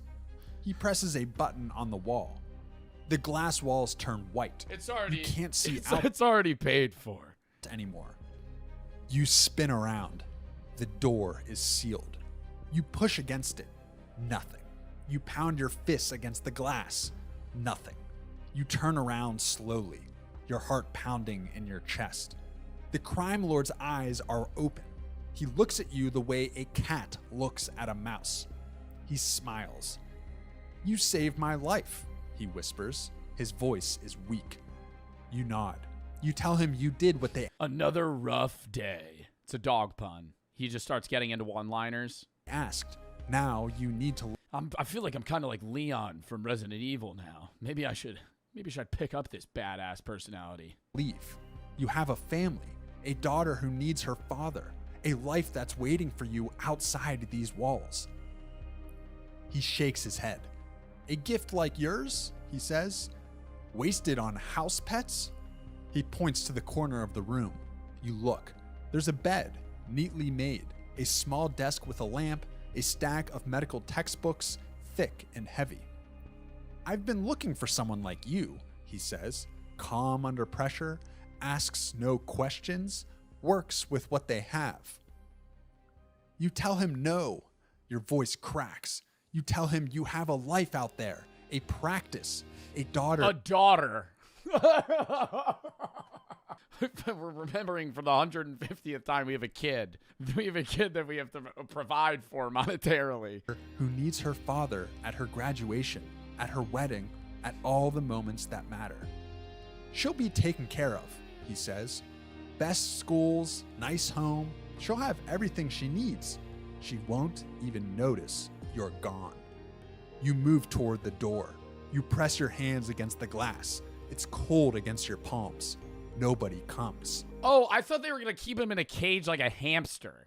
That's his bed for when he's tired and he just wants to sleep there. I think they're going to let him leave. He just needs to take the job. This is like, maybe an all-nighter he sleeps there. The suit's voice fills the room.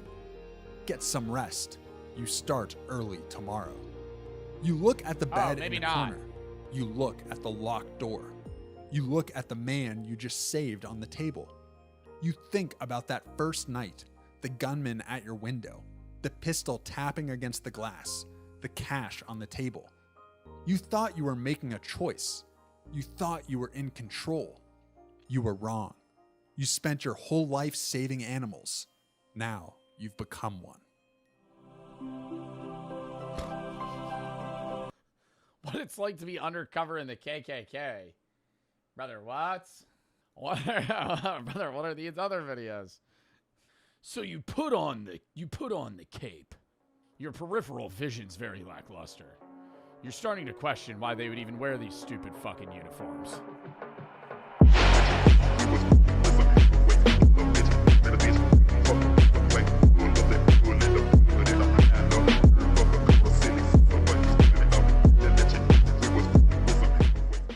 It is time for the horror/Halloween portion of today's stream.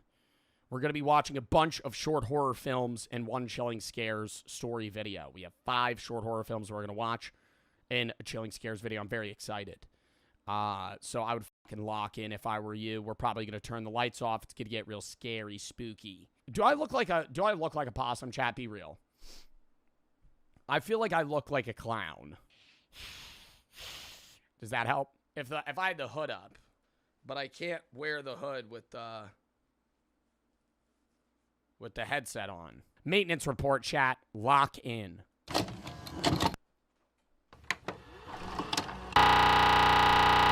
Ah, damn.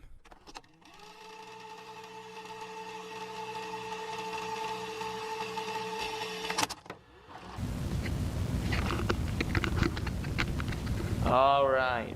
So I've managed to finally roll this thing in here, so I guess let's go ahead and get started now. Boss wants me to run through this maintenance report, so hopefully. Do they have an actual Five Nights at Freddy's pizzeria? They should make a if they don't, they should have a location that is that. That is such an easy, bro, you know how much money that business would make if you convinced Five Nights at Freddy's to open like a chain pizza place? We could figure out why this thing has been acting up lately.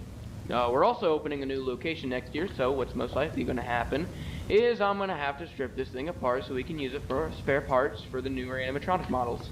So let's go ahead and see what I need to do first. Let's see here. Movement test. Alright then. We will need as many parts as we can salvage from our remaining animatronics. These may include servos, wires, circuit boards, or pieces from the endoskeleton. Insert the floppy disk titled Animatronic Movement Test program into the computer to test each of the animatronic's joint movements. Okay, sounds simple enough. Alright, let's get the computer on, get this thing hooked up, and let's see how this movement test... I never understand, like, the found footage style of this, where he's, like, talking to himself. Is he, like, vlogging this? Is that what we're under the impression of? Because all the FNAF videos we watch, they just, like, talk to themselves out loud and to the camera. So he's just recording himself doing his work. Like the people that live stream themselves, like, doing burgers at McDonald's. I've stimmed and watched that for too much time. Let's see. Ah, here it is.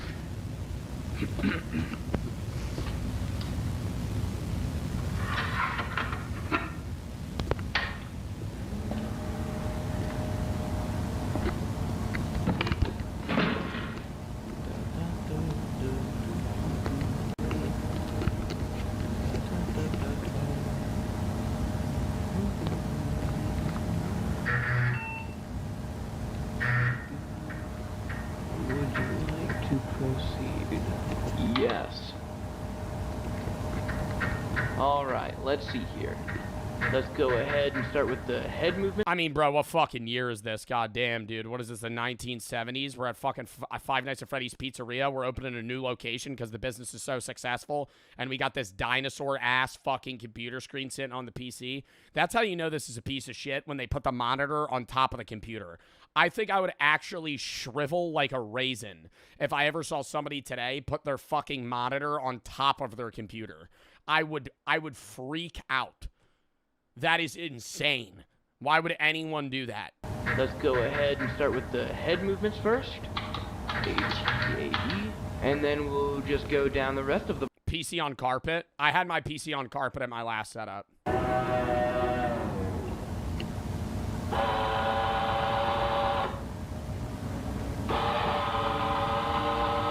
Okay, well then. Looks like the neck and jaw joints are functioning normally, so I'm gonna put this camera down real quick so I can. Huh. That's strange. I guess there's some kind... You're not scared. I would be scared of that even if I had no idea what Five Nights at Freddy was. Like, if I'm in the room with an animatronic and I'm trying to fucking test if it's working, and it's just... I'm in a silent, half dimly lit room, and just go...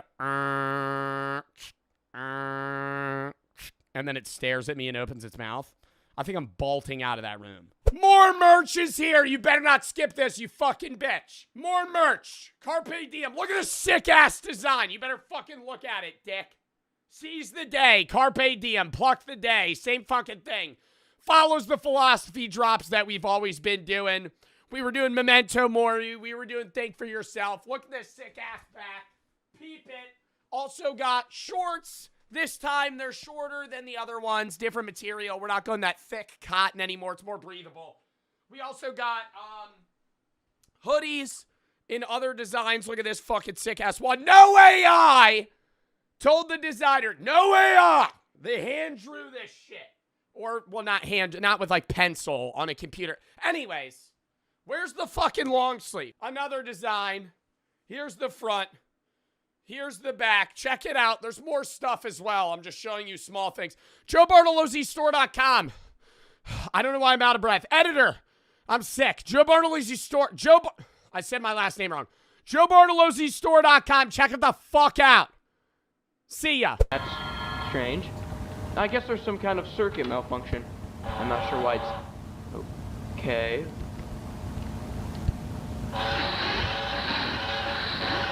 What has happened?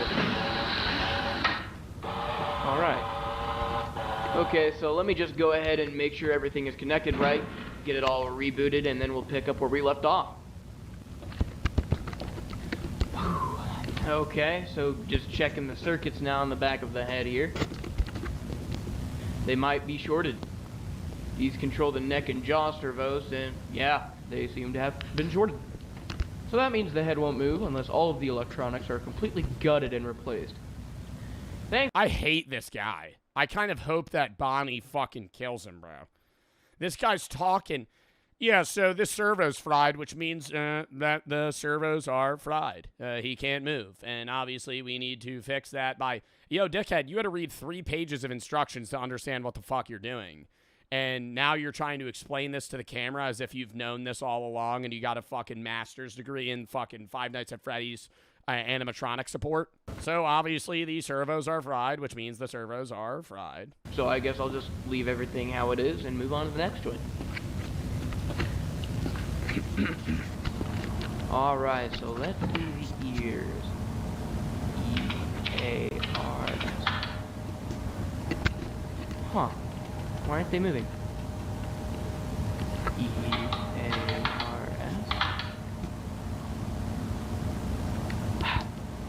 Alright, so if the ears aren't moving, that means the shortage affected just about everything connected to the head.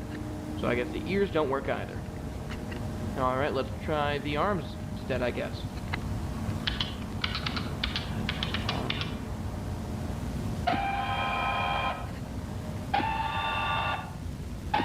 He just hurls the guitar at this guy at fucking lightning speed. It just fucking shatters the wall right next to him. Okay, that seems to be working fine. Great, at least we can salvage something from the endoskeleton. So let's try the other one now.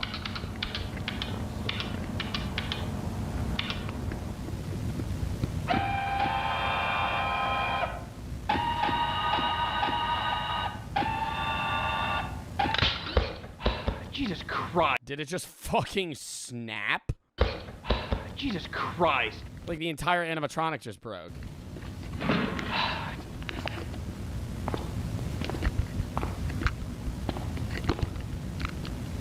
Damn. Okay. Why does that look like human bone? And like, fuck, bro, it's like, that is like creepily looking like a rib cage. Okay. So the entire shoulder joint just completely snapped. All of these parts are so grimy and full of rust that these constant failures don't exactly surprise me.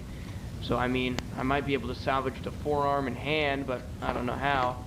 Looks like I'll only be able to entirely salvage the left arm, though. Which, I guess, is better than nothing. Damn, this thing stinks. Okay. Oh my god, it's because there's a dead kid in it. Oh my god, I forgot the fucking one. I'm sitting here watching Five Nights at Freddy's. I'm like, oh, why does that look like human bone? Because it is. Let's go ahead and take off this left arm now before something kills it too, so I can at least salvage something from this thing. You didn't know? I did. I forgot.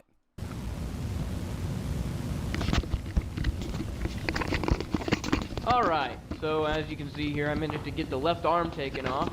I mean, you would think he would see a rotting corpse. Took a bit of force and of course some know-how, but here it is. And as you and it took some knowledge about intricate computer parts. You know, actually, when I was in the 3rd grade, I found out how to use a servo for the first time, and I assembled my own light show on our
Well, to be fair, doesn't South Korea also have the best Wi-Fi in the entire world?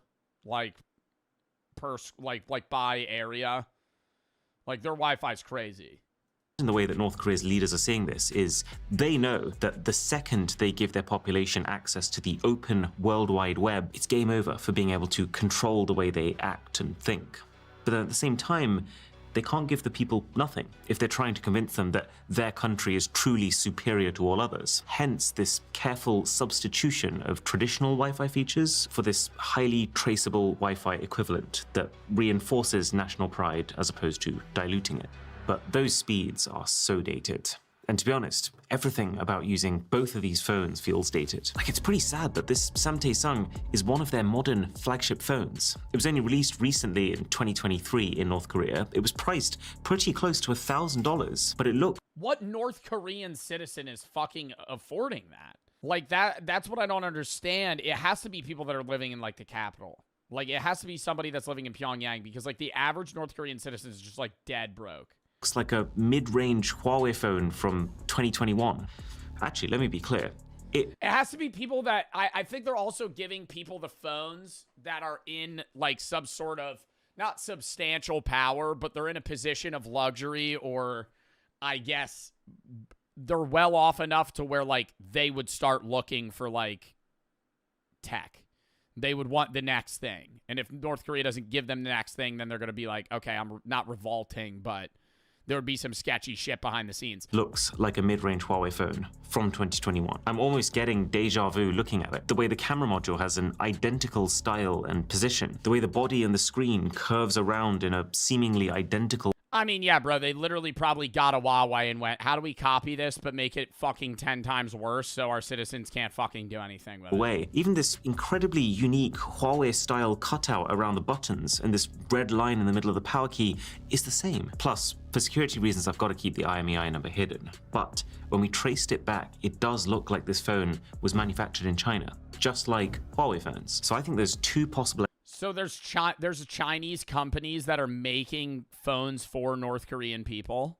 I thought they would have had that shit in-house. Explanations. Either this phone was actually secretly made by Huawei themselves and supplied to North Korea for them to add their software layer, or Samtae just decided, we like the look of that one, let's copy it. Because you're about to see... I would assume that's probably what it is. ...this yourselves, but so much of the content on these phones is copied content already. Why not the phone design too? But also that, unlike the Huawei that this looks so similar to, this phone does have a thicker bezel and a notch, this extremely tasteless font on show throughout the whole user interface, and then the only form... Yeah, can I say that? It's like a sad phone. Like, I wouldn't be able to guess what country it's from if you just handed me the phone, but I'd be like, this is a bad, like, this is a shitty phone. It's a sad phone. Like, the font's shitty, bro. The font's shitty. The fucking look is, like, sleek, but, bro, it looks like a fucking lithium battery.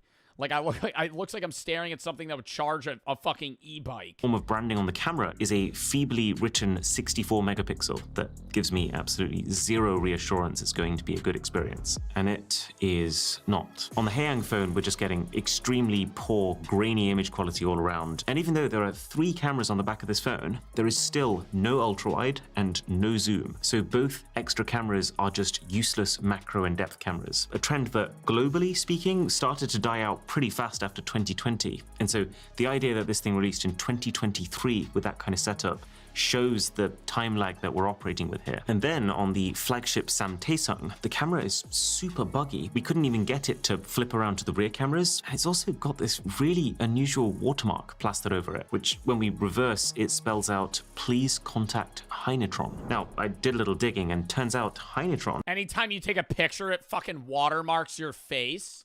...is a small, private, China-based company who makes a lot of smartphone parts. So it kind of looks here like they've supplied some of the bits for this phone, but then North Korean Samtae has just like not paid their license fee or something. Regardless though of whether this phone is a secret Huawei collab or just a blatant ripoff, it doesn't change the fact that it is terrible value when you consider the global market. But that makes a lot of sense. With North Korea, we are talking about a very unusual market that has almost no competitive pressure. There's almost no incentive to give people cutting-edge tech. And if anything, the more dated the tech, the simpler it is, and therefore the easier it is going to be to control. That would also explain why the Haeyong is still running Android 10, with seemingly no ability to update beyond that, and why Samtaesong is stuck on Android 11, making it 5 years worth of updates behind current Android.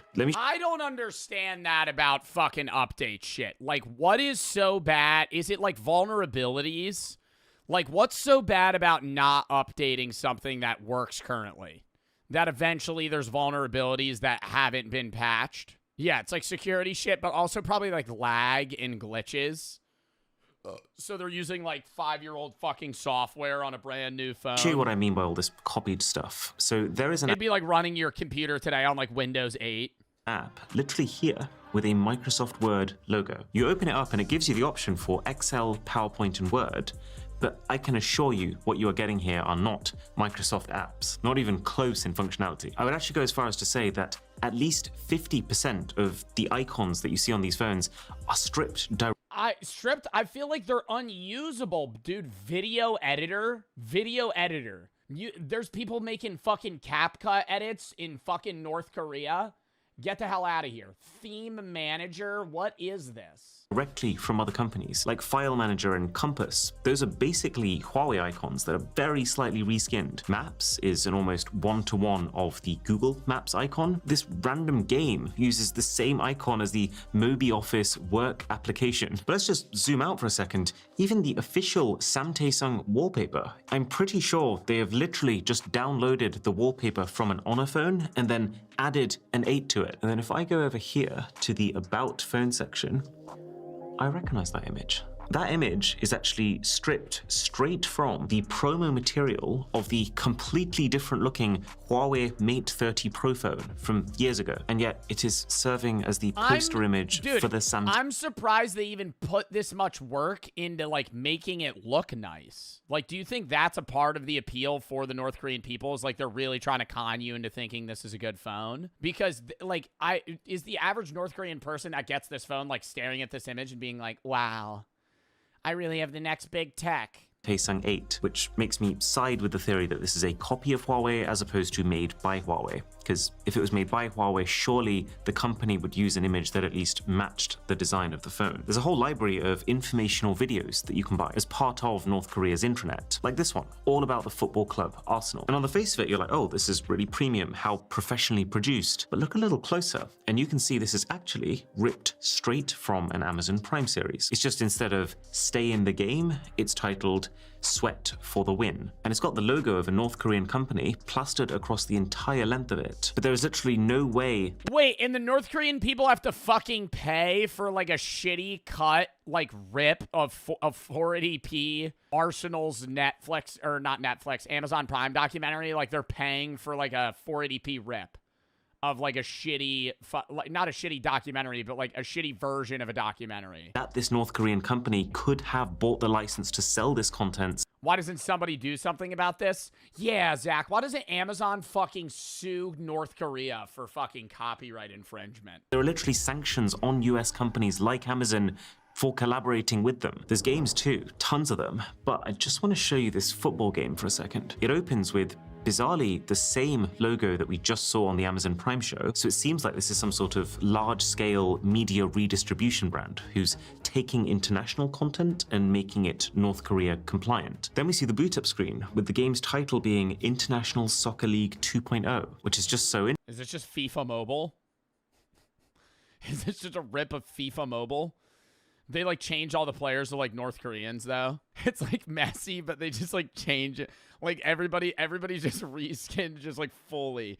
Like it's just every team's just only North Korean citizens. Interesting because this shot of Messi's face, I reverse image searched it, is not from International Soccer League 2.0, but instead a screen grab from a trailer of Japanese-made Pro Evolution Soccer. The other thing that I think is absolutely fascinating about this football game is the Asian players are missing. Like, you can select the I was joking.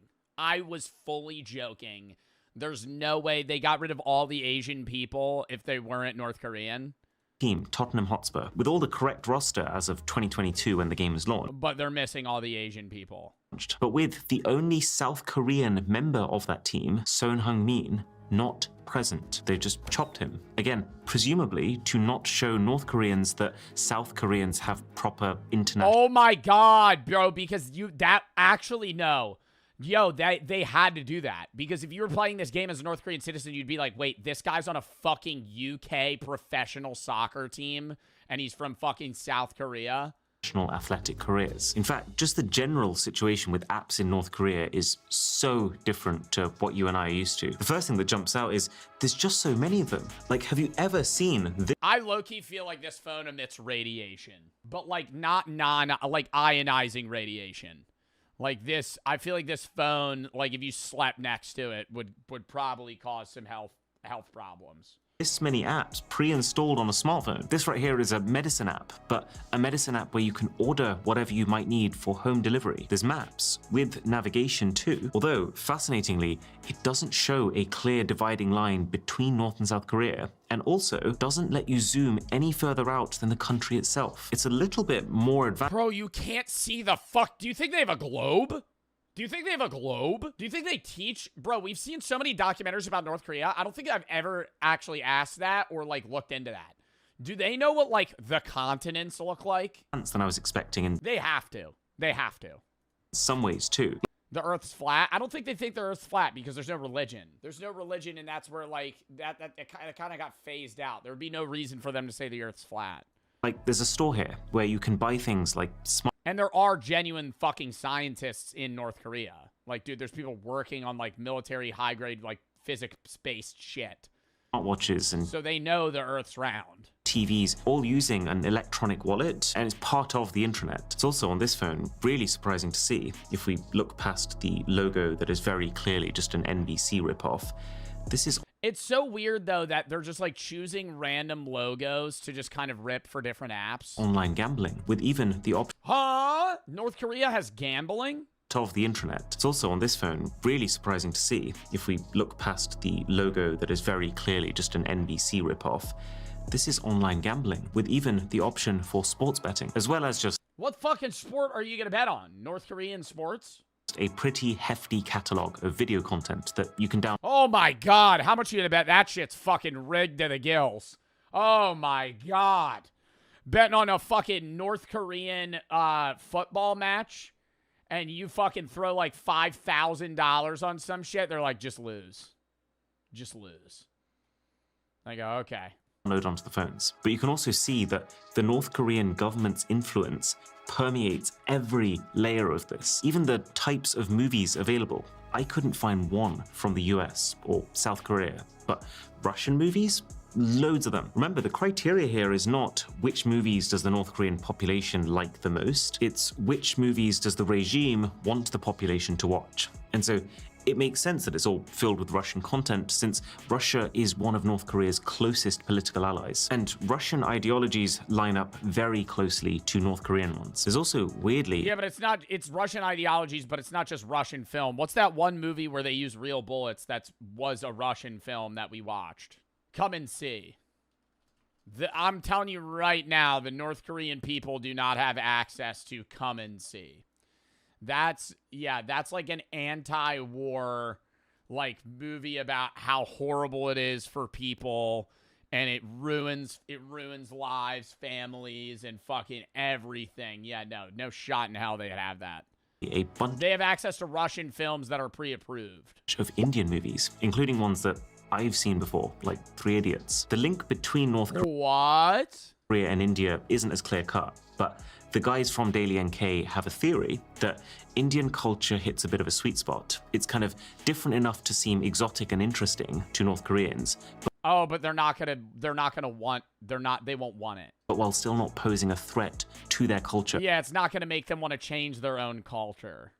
In the way that Western content does. And then there's just a whole load of apps that feel not just guided by the government, but directly requested by them. Like this one is entirely biographies of past and current North Korean rulers. Something else I've never seen before is a general Testing North Korea's illegal smartphones. I'm gonna be real, before we even started, I didn't know they had, like, their own brand of smartphone. Just because I assumed the majority of individuals in North Korea didn't own phones. Because the government control would probably it would be really hard to restrict that. But I'm assuming the people in poverty in North Korea don't own phones. I'm assuming it's people that live in, like, Pyongyang, like, somewhere where it's, I guess, more populated / like, you're allowed to have more luxuries, you know, because you live in the capital. These are two extremely rare phones from North Korea, and it's kind of insane that I'm even holding them. The North Korean why is one of them in English? Holding them. The North Korean population is so cut off from the outside world that it's almost impossible to even get a text message out, let alone two fully functional smuggled phones that show us in crystal clear detail what it's actually Oh my god, does the map only show North Korea? like to be a North Korean citizen. So this is the Heian 701. It's one of the country's budget phones. Just to give you an idea of how little is known about this stuff, you can Google the phone's name and nothing will come up. Absolutely zero. And then the second is the Samtaesung 8, which is a flag Samtaesung? Samtaesung? Really? Really, that's the North Korean phone, Samtaesung 8? North Korean phone. And yeah, this is different to South Korea's Samsung, which translates to 3 stars. This is Samtaesung, which translates to 3 huge stars. I mean, we're really trying to one up South Korea here on the fucking phone usage. That's cringe.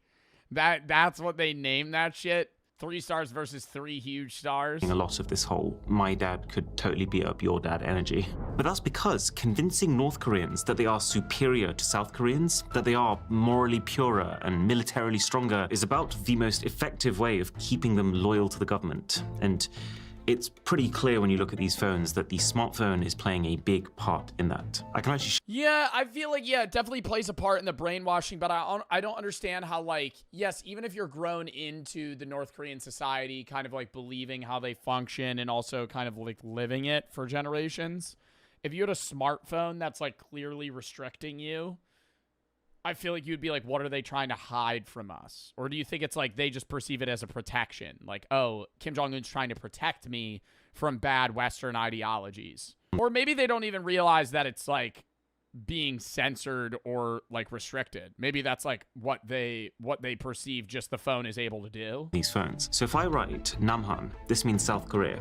The second that I hit the spacebar, that gets auto-corrected to puppet state. It is bonkers seeing censorship this explicit happening in real time in front of my eyes. You physically cannot send the word Namhan even if you try, which shows just how committed North Korea's government is to sustaining its narrative that South Korea is this inferior, less individual country that just blindly follows whatever the US asks them to. Other ways of wording it, like Republic of Korea, that doesn't even get corrected. That just turns straight into asterisks. Kind of like you're a child and you just tried to make your Club Penguin username a swear word. And you can actually see the censorship becoming more invasive as time is going on. Because if we use this Heian phone, which came a few months before, this one lets you write North Korea as North Korea. But the Samtaesung doesn't even let you do that. Oh my god, so it used to be less restricted and then they realized that they needed to make it even more strict, so they had to fucking come out with a, like, even worse version. The only way that you're allowed to refer to North Korea now is Joseon, the traditional. I mean, bro, and I'm assuming there's, like, heavy monitoring on these phones, no? I feel like we watched something about a North Korean, like, it might have been a phone where it, like, takes an image of your screen every 10 seconds or something. And there's, like, a guy monitoring it in case something happens where they have to be like, oh, what, are you talking shit about Kim Jong-un? And then South Korea, almost as if they're belonging to them, as South Joseon. But it gets worse, because Daily NK News, the guys who actually secured these phones in the first place, and whose basement I'm sitting in right now, they've probed around and found all sorts of extra oddities in the software. Like how, if you type Kim Jong-un, the name of the current leader, into any app, it will make the text bold the second you finish the word. Or how all sorts of South Korean slang is just subtly corrected to the more proper North Korean approved way of saying the same thing. Presumably because a lot of this slang originates in some capacity from South Korean media, and the North doesn't want their population. Yeah, but then how the hell, if they're getting a lot of that slang from South Korean media, how would the North Korean people even have their hands on that slang or media to even be able to use it in their phones in the first place? If, like, internet access is restricted, whatever they see on TV is restricted, they're only allowed to see what is shown to them, then how the fuck, like, why do they even have that gateway of the slang if they don't even know what it is? That'd be like having an autocorrect for, like, Big Chungus if you don't know what Big Chungus is. Like, it's unneeded. Like, you're never gonna type it. To even indirectly experience that. But probably the single craziest example of this is if we type oppa. This is a common South Korean expression that can be used to mean either older brother or, in slang terms, boyfriend. 이거 좀 따주세요, 오빠. Which in itself does raise a few questions. On these North Korean phones, though, it corrects the word to comrade, accompanied by a warning. This word can only be used to describe your siblings. Imagine getting a warning for attempting to type a slang word. That's moderation on a level that I have never experienced before. But what happens if you type, like, fuck Kim Jong-un? Like, would that, like, would, like, your phone just brick and they would, like, fucking seize you instantly? No, seriously, like, what if you, like, typed, like, some sort of threat?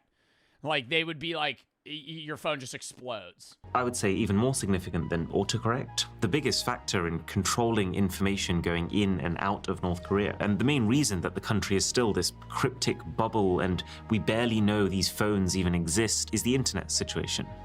Or really, the lack of one. Look at this. On the Haeyang phone, there is I want to also kind of side note here, there is, like, a level of U.S. meddling that people claim goes on for foreign phones for us as well. Like, most U.S. citizens that own a phone own an iPhone and don't really ever have access to, like, Huawei, which is the Chinese phone that is a lot of the time seen as more technologically advanced and more user-friendly and developed than the U.S. iPhone and iOS versions. But, like, nobody owns a Huawei. It's, like, impossible to get a fucking Huawei. you can swipe down from the top and you see your control panel that looks basically the same as every other Android's. And there's even a Wi-Fi button there, but when you press it, absolutely nothing happens. Weird, but let's go into settings to click on Wi-Fi directly, but you can't. How the fuck does the phone work if you don't have LTE and you don't have Wi-Fi? What the fuck do you use the phone for? It's just constantly in airplane mode? And they've actually gone a step further with this more recent Samtaesung, because you go into the quick settings, there isn't even a Wi-Fi icon at all. It's like they don't want— What do you use the fucking phone for? The calculator app? Like, what am I gonna play offline Subway Surfers on the fucking phone? What do you use the phone for? You're not fucking connected to anything. Messaging, you can't message people without fucking connectivity.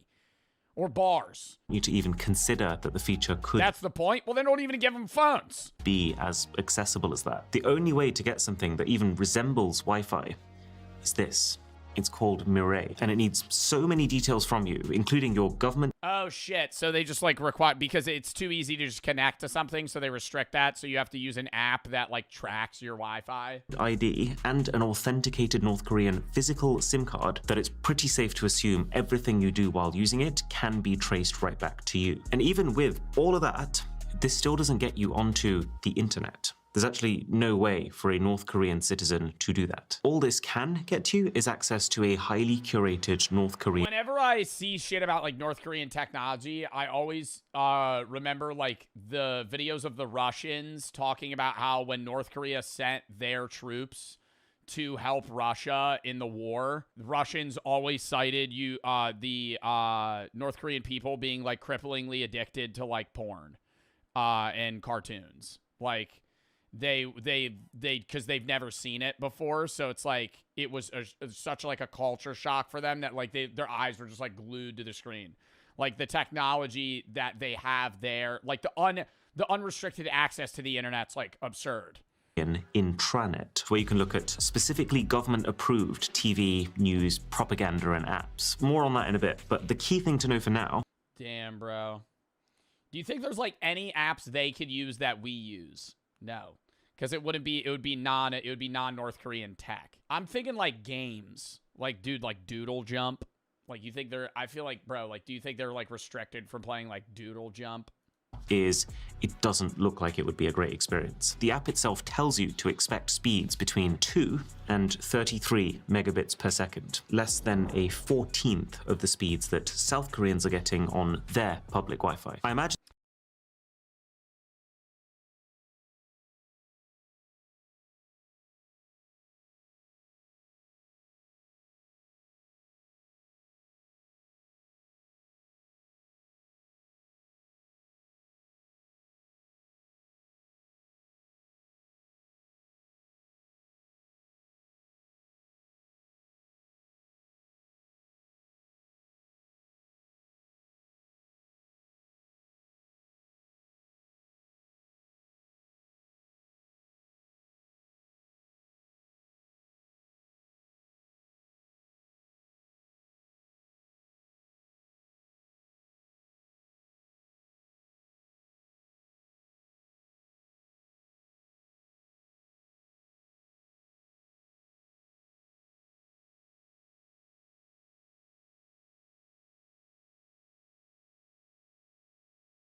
The economics of owning a casino. Okay, so you want to buy a casino.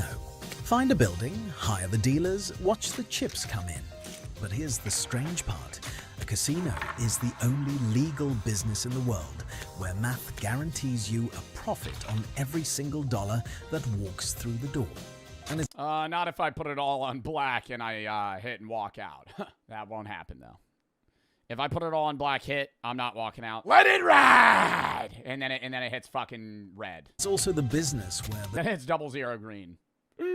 the smartest, richest operators on the planet keep going bankrupt anyway.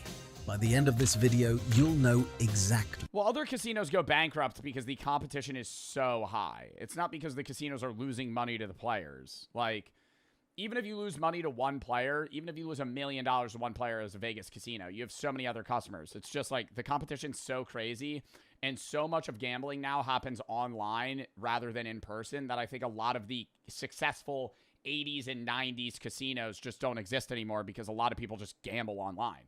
And then and I just think prediction markets just fucking took an axe to a lot of casinos, man. People bet on Kalshi and like Polymarket so much. How that's possible, how casinos actually make money on the inside, why having a mathematical edge on every bet still isn't enough to guarantee a profit, and why a casino isn't really the business most people think it is.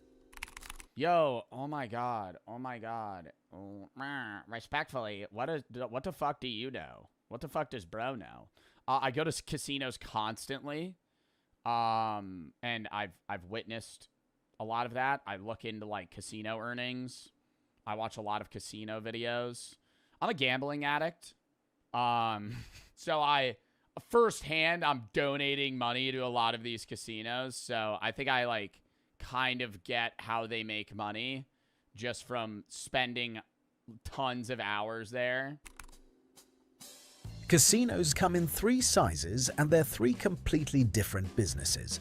A small regional casino in Colorado costs $2 to $5 million. For that money, you get a few dozen slot machines, a couple of tables, a bar, and a parking lot full of locals showing up the first of every month to lose their grocery money. Yeah, but it's not just 2 to 5 million total. Like, is that including the bankroll? Like, you have to have a lot of... To start up a casino, you can't just pay for the building, the machines, and the dealers, and then go. Right? Because, like, you're going to have days where they probably lose money. You need, like a cushion in case people win. A mid-sized property runs you $500 million to $1 billion. Think Borgata in Atlantic City. Oh, I know I've donated a couple G's to Borgata. Oh, I know the Borgata, buddy. I go there quite often, buddy. I know the Borgata.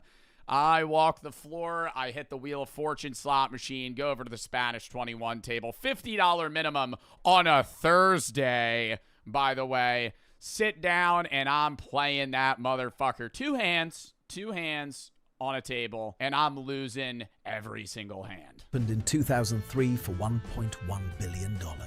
A real hotel, real restaurants. Casinos are evil. I love casinos. In premise, are they fucked? I love casinos, though. I would never do a stake. I would never do offshore gambling sponsors, but if the Borgata came to me and they were like, we'll give you a $50K bankroll if you gamble at the MGM, I am instantly going, yes, sure. I'll sit down and play Spanish 21 for 4 hours. And you're going to pay me? What the fuck? Customers driving in from neighboring states. And I'd lose it all. That day. All right, so we're going to pay you like $40K to sit down and I'd go, okay, yep, give me $40K in chips. There's the Vegas Strip, where the price tag starts getting silly. The Cosmopolitan opened in... And then I get really drunk. I'd go, give me a private room. Give me a private room and give me fucking a bunch of vodka pineapples. And then I'd get belligerently drunk on stream. Chat, this is the 100 that the fucking Wheel of Fortune hits. I'm telling you, this is the one. 2010. You'd see my eyes widen. I'd start hearing and I'd just be going.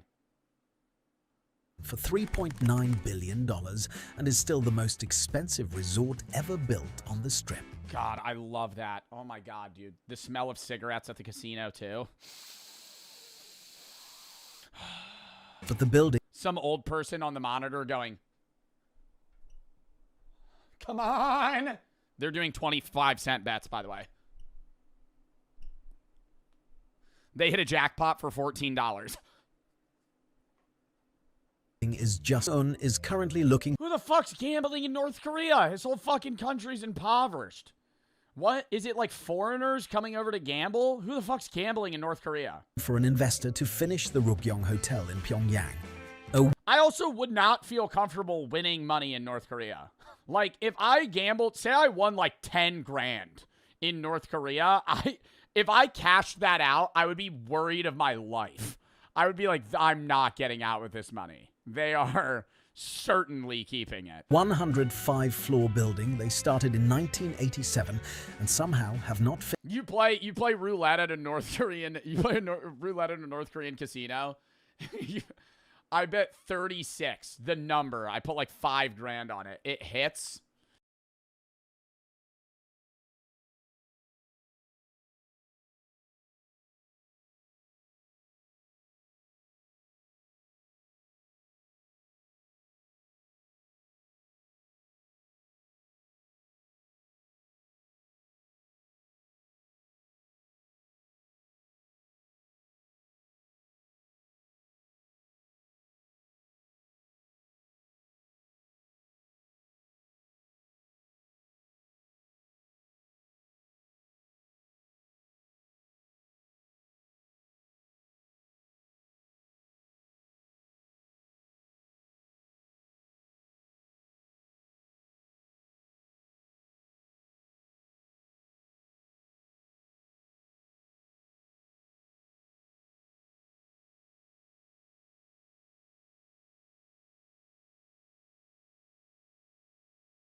We know Kit in 4th grade. Cut, but still intact enough to be rewired to anything else. So hopefully I'll be able to salvage everything that I haven't tested already. But seeing how easily that right shoulder joint just snapped, I highly doubt it'll be that easy. Alright, let's move on to the hips now.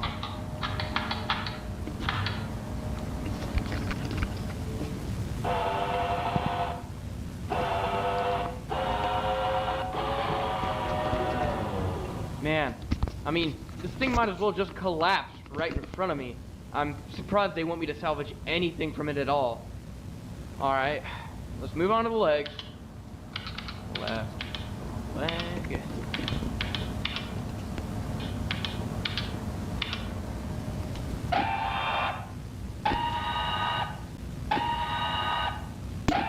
Alright, both legs seem to be working fine. I'll probably salvage those last though when I get finished with everything else because I'll still need this thing standing. Okay, fabric exterior salvage. The new animatronic models will be made from a plastic mold. This means we will need to salvage as many pieces of the fabric layer as possible. The most important of which are the hard to replicate features such as the head, face, hands. Oh, Jesus! Oh my god, it got fucking closer to him. Oh, you can hear it moving right now. Which are the hard to replicate features such as the head, face, hands. Oh, Jesus! Bro, like, I'm leaving the room there, and then it just starts walking towards you. Why is... Oh. Ooh, the robot's playing all nonchalant right now, acting like it was programmed to just move forward by accident. Right. Forgot to turn the computer off. Whew. Okay, so, anyways, it sounds like I'm just... Nah, bro, it just started looking at him. What the fuck? Whew. Okay, so, anyways, it sounds like I'm just salvaging the exterior layer now. So let me go ahead and take the other end apart alongside the fabric piece that I actually need.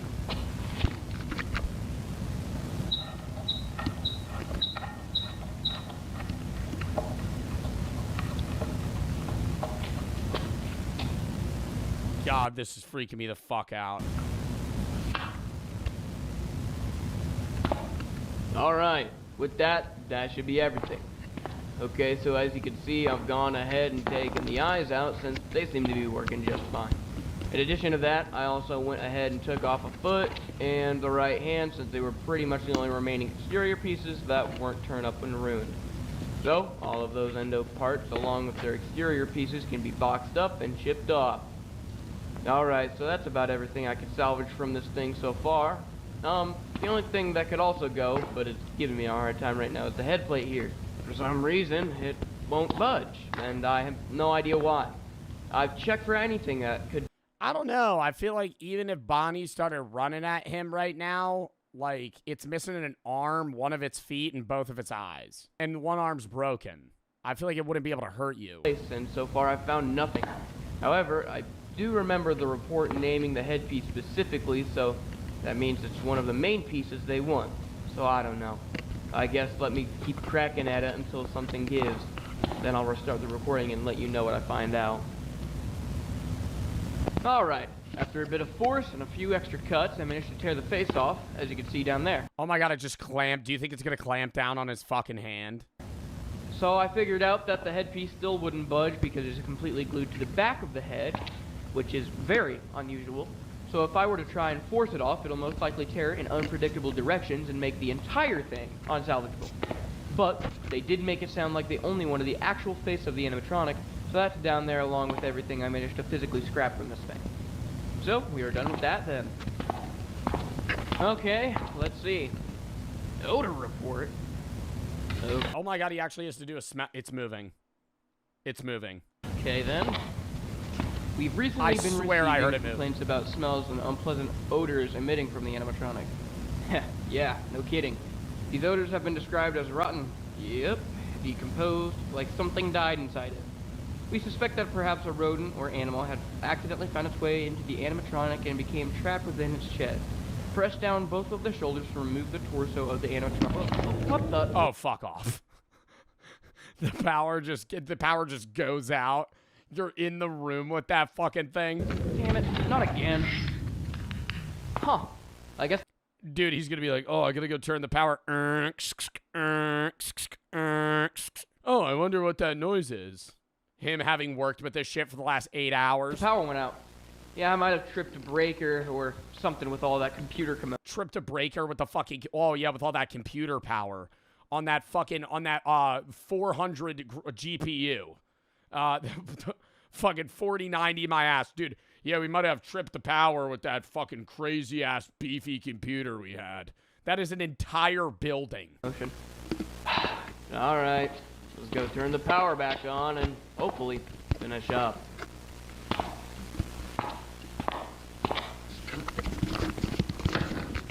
What the? Hey! Oh, I must have locked myself in here when I came in. Oh, I don't know how I must have done that. Let me out, guys! This isn't funny! Guess there's other people in there with him. Finish up real quick in the dark. Immediately screaming. Immediately screaming. It's just gone. It's just gone. That fat ass thing that weighs like 500 pounds. Where'd it go?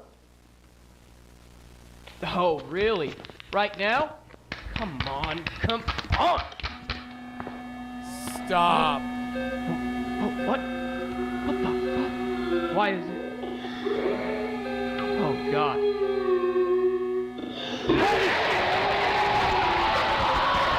What the fuck? What the fuck? What? Jesus Christ. Oh, he's Christ. not dead?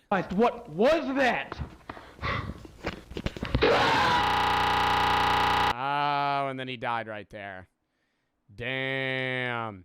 Yeah, I remember when I started streaming on YouTube and we would watch these, or not streaming on YouTube, streaming on Twitch and we would watch short horror films. These used to scare the fuck out of me. That was a fun video, but that shit was not scary.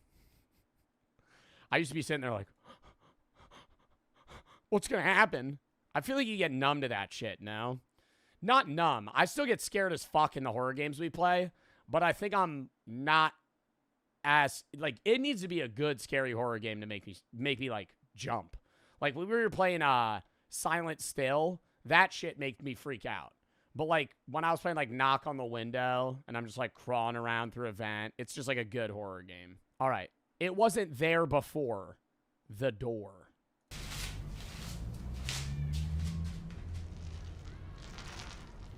Oh my God, I love painting.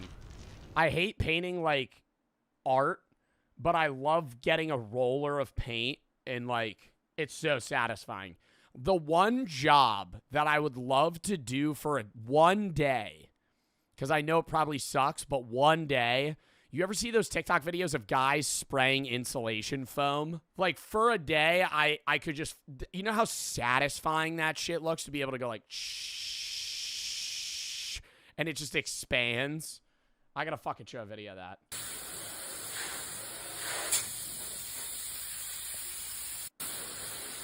Like, does that not look fun as fuck? At least for, like, a day.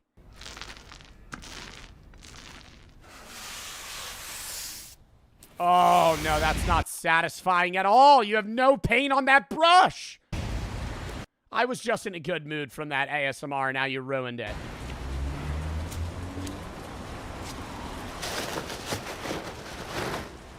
Oh my God, is their kid dead? Because she was painting over the height, like the markings. And now she's throwing away their stuff. Ellie. Could never leave a trash can like that. That'd freak me out.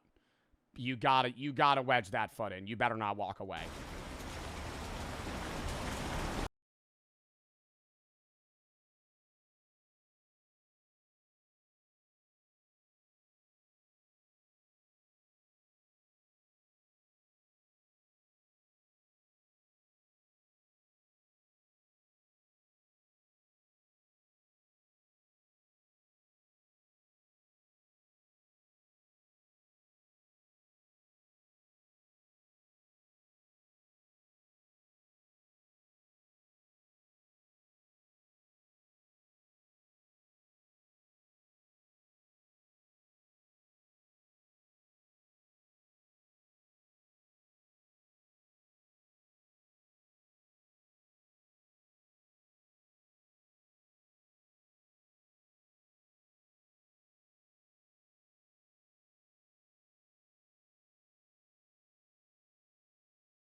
It hits, the fucking dealer just picks up the ball and puts it in another one and goes, "You did not win that.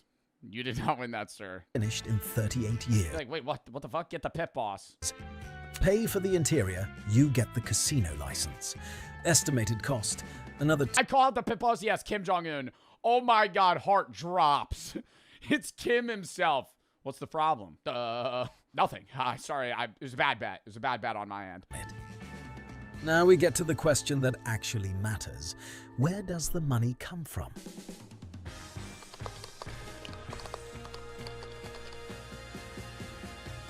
Yeah, how do they get the money to start a casino? Like a new casino? Just investors, like private equity, like pool funds? Every game in a casino is mathematically rigged. Not in a cheating sense. The cards are real. Not Baccarat. Not Baccarat, technically. If you play player every time, it's a 50-50 win rate. And, you know, I mean, on Banker, though, it's like 49.5 or some shit. Like, you get less pay. So you just gotta bet player. The wheel is That's on. how they get the edge. Honest, the dice are clean. It's the rules that are rigged. The structure of every game guarantees that the casino wins more than the player over time. Holy, ATM that lets you withdraw 10,000 in cash? Wins more than the player. Holy fuck, why is she hovering? She's hovering 110K right now. Do we not know what we're trying to pull out? Are we just fucking vibe guessing? Casino wins more than the player over time. She just dragged her finger $100 to 10,000. Always. The industry has a name for this. The house edge. Easiest way to picture it. Imagine you and I bet on a coin flip. Heads, you win $1. Tails, I win $1. That's a fair bet. Zero edge. That's Baccarat. That's Baccarat, but heads you win $1, but you could also bet tails. If you win on tails, you win 95 cents. So you just always bet heads. And then at some point you'll lose. Or you switch and then you win and you only win a little bit. Every other game, it's like heads, you bet $1, heads you win $1, tails you lose $1. But the odds that tails hits is higher. Now I change one rule. Heads still pays you $1, but tails I take $1 and a nickel. Same coin, same flip, but now every That's like blackjack. time we play on average, I keep 5 cents. Boring on one bet. Catastrophic over 1 million bets. That 5 cents is the house edge. Every casino game is just a different version of the same trick. One of my friends, when we go to the casino, he'll come in with $500. He'll put it on black. If it misses, he sulks for the rest of the time that we're there. If it hits, he cashes out all of it and then just gets really drunk. And I go, you're really either having the best time of your life or the worst time of your life. You're really coin flipping this. That's great IQ. I mean, it's a fair thing, but I'm like, most of the time he loses. And then he's just upset. And like, almost every time I go to the casino, I lose. But I'm getting like 3 hours out of gambling, you know? I'm going to fucking play slots and other shit for like a while versus like me just immediately upset. Roulette is the cleanest example. European roulette has 37 numbers. If you bet $100 on a single number and win, the casino pays you $3,500. But the actual odds of hitting your number are 36 to 1, not 35 to 1. So you should have been paid $3,600. That missing $100 is the house's cut. Looks like nothing. But multiply it by 1,000 players a day, every day for 30 years. Now look at American... I mean, I think the Borgata in Atlantic City makes like $2 billion a year or some shit. And that's Atlantic City, which is like shitty Vegas. It might not be $2 billion. It's probably less. In 2025, they made $824 million profit, meaning people gambled billions. Roulette. Same wheel, same payout, same rules, except they added one extra slot. Or some casinos add another 0. They add 00, and then they add a casino card. The double zero. By adding a single pocket, the casino doubled its edge from 2.7% to 5.26%. The player at the table cannot tell the difference. The math notices... What's the most you lost in a casino in a day? $4 grand. Every single time. But roulette isn't where the money lives. The real story is slots. Slot machines run a... That was a bad day. That was a bad day. House edge of 5 to 15%. On the cruise with Jack, I lost 2. In the vlog, I go, well, this video's making me break even. In the vlog, I literally go, all right, so I just lost all of the ad revenue that I'd make on this video. So it's like, I just fucking break even. And here's the part that breaks people's brains. The cheaper the machine, the higher the edge. Penny slots, the ones Grandma feeds her change into all afternoon, those are running 12 to 15%. Per dollar wagered, Grandma is statistically the most profitable customer in the entire building. She's giving the casino 30 times more than a millionaire playing blackjack at the high-limit table, where the... Yeah, but like a lot of blackjack players are betting way more money. Like a lot of old people at slot machines, they're doing like 25-cent spins with $100, and they're playing for like 3 hours. The edge is just 0.5%. That's why if you walk onto... The most you've won? The most I've ever won on a sports bet was the Super Bowl. I won $5K. The most I've ever walked out with at a casino was probably $2,600. The problem is I go in with like $1,000 and I go, I'll leave when I get $3 grand. And then I get $2 grand and I go, should I leave? And I go, nah, I'm going to start playing higher, because then I'm like, well, now I have $2 grand to gamble with. Then I lose all that. And then I go, well, I should probably pull out another 1,000. And then I lose that. And then I'm like, okay, well, I was just up 1,000 and now I'm down 2. Any Vegas strip casino. It's like the mental, bro, because in my mind, I'm like, I'm not feeling juiced if I walk, bro. So many times I'll walk in with like $1,000 and I'll make 5, and I'm like, bro, am I really gonna walk out with like 50% more versus me like winning? I'm like, in my head, I'm like, I need to win 10K. Like, Casino floor, the first thing it's bad. You'll see is a sea of slot machines. I'm the target audience. Oh, 100%. I'm the target audience, because whenever I'm up, I don't pull out, and I'll be up every other time I go, but I probably win money every 5 times I play. Oh no, online gambling, I won like $3 grand one time playing fucking 3-card poker. That was a while ago though. 2024, slot machines alone brought the strip $4.9 billion. That's more than every table game combined. Okay, so that's the math. Now the architecture. You've probably been in a casino. Notice anything missing? There are no windows, clocks. You don't know what time it is. Windows, clocks, nothing. It's just fucking colorful lights, and then ding, ding, ding, ding, ding, ding. You start turning around. Somebody hit a jackpot. windows anywhere. There are no clocks on the walls. The carpet patterns are subtly designed to push your eyes upward. Bro, we were on the cruise and somebody hit a jackpot for $9 grand on a fucking $1 per spin slot machine. And I had that like, fuck you. That was like my mindset. I was like, oh, you fucking jackass. Look at this guy. Look at this fucking guy. He paid for the whole trip. Toward the slot machines. He seemed unfazed, though. That made me feel better. He won $9K, and he just turned around, and he was, like, called over the attendant. He had dead stone cold face. You know what that tells you? He's down hundreds of thousands of dollars. When somebody wins a $9K jackpot, and they just go and, like, turn, it's like he's down. That's, like, not. He's like, okay, yeah, I made back what I've lost in a month.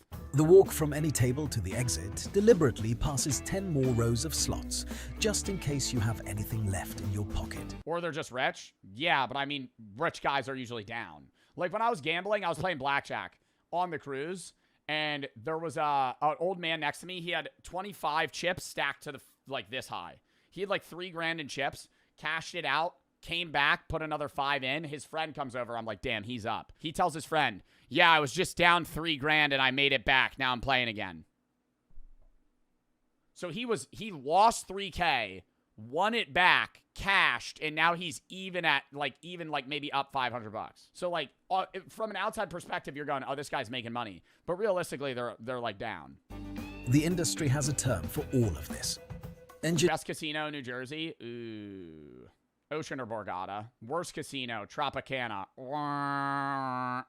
You'll see, like, you know, people that romanticize Tropicana. There's this one area in Tropicana Casino in Atlantic City that's, like, it's right here. And you'll see people on TikTok post, like, fucking shitty videos of this casino. Dude, it's, like, so blurry. But it's, like, this really, like, bright market with, like, a fake fucking roof. And they'll play, like, happy music, and they'll like pan the camera, and I'm like, no way you're romanticizing Tropicana. I have seen people fist fight and vomit right at this fucking fountain. Engineered immersion. The goal isn't to win your money once. The goal is to keep you inside with no time reference until the math has time to do its work. And then there's the most surgical customer retention system ever invented in any industry, the player's club card. When you walk into a casino, they offer you a free card. You insert it into the slots, hand it to the dealer, and from that moment on, every bet you make is tracked. From that date, and the problem is that makes me feel better about losing money because then I go, oh, well, I have a player card. Oh, well, I have a player card, so they'll give me a free night at the hotel. they calculate something called your theoretical loss. Bet $10,000 over an evening at a 5% edge. Your theoretical loss is $500. The casino then gives you back 5 to 10% of that number. Free dinner, free hotel room, free drink. In 2024 alone. It's not a free drink, though. I fucking hate that. It's not a free... And I'm not upset about that, but I'm tipping the waitress, right? I go, hey, can I get a Coors Light? I'm giving her a 5 chip. So, yeah, I just got a $5 beer. But I'm like, it's not a free... Yo, you're an asshole if you're sitting there going, oh, yeah, I'll just have... Yeah, can I get, like, 9 margaritas? She brings them over. You give her fucking nothing. It's like, I'm going to give her $1. You know, you give her $5, give her $10. Alone, Vegas Strip. Oh, and I'm tipping the dealers, bro. If I get fucking blackjack twice in a row, best believe I'm giving the dealer, like, fucking $40.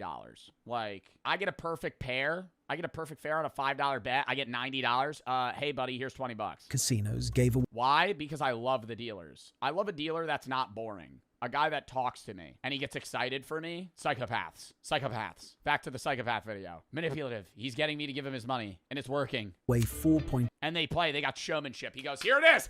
Boom. And he throws the card down. It's a 10. I just got blackjack. Oh, I'm fucking thriving off that energy. $4 billion in this stuff. They didn't lose that money. They invested it.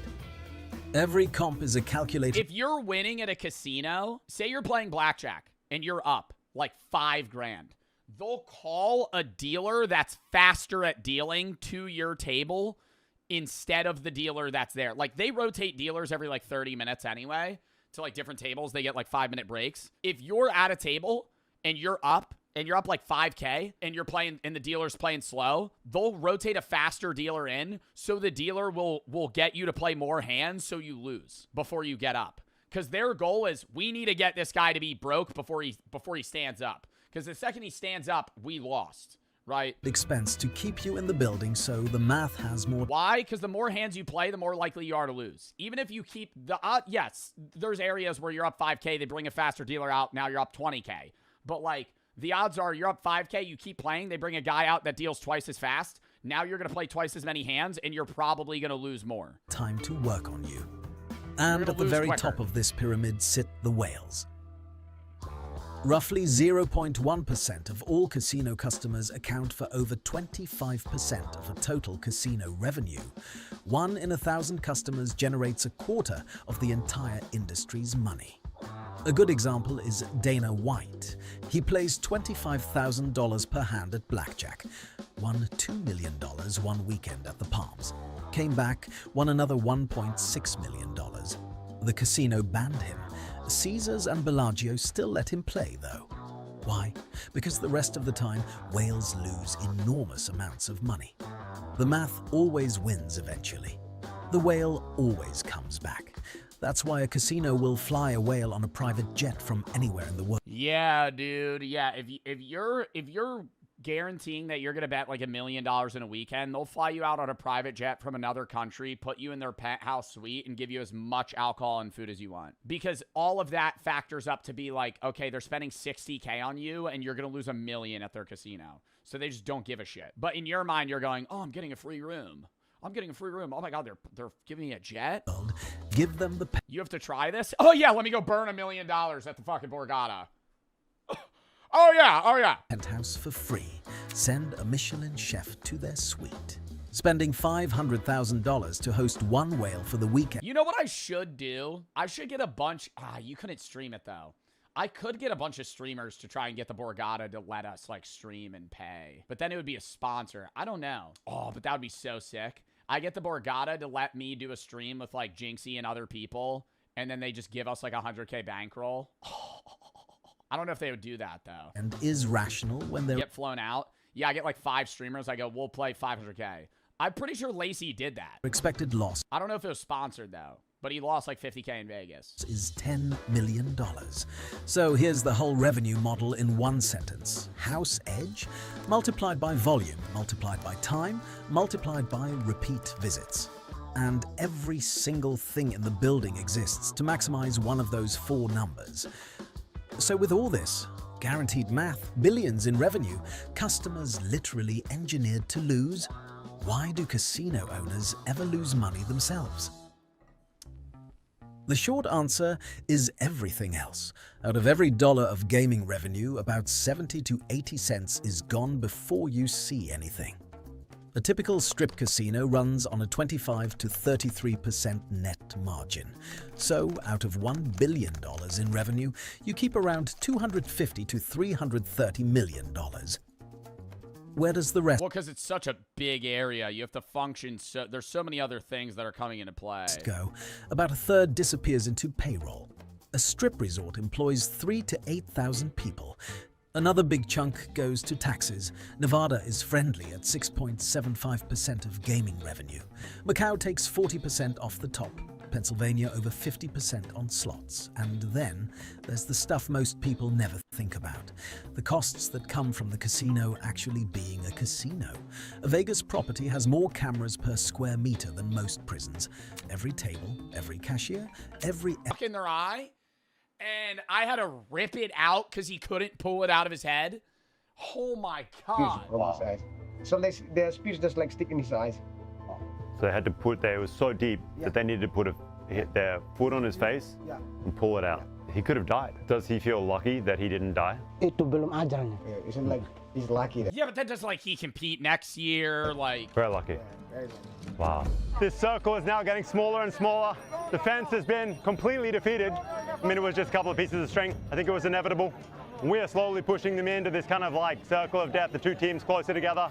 More and more action, harder and harder to avoid these spears. What? So as the game goes on, the crowd closes in, so it's like a Fortnite zone.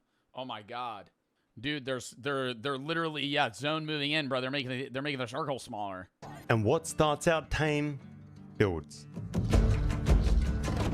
Oh. That had to hurt so bad, dude. Like, even if it doesn't hit you straight on, like, you're getting hit in the head with a wooden stick. Full speed.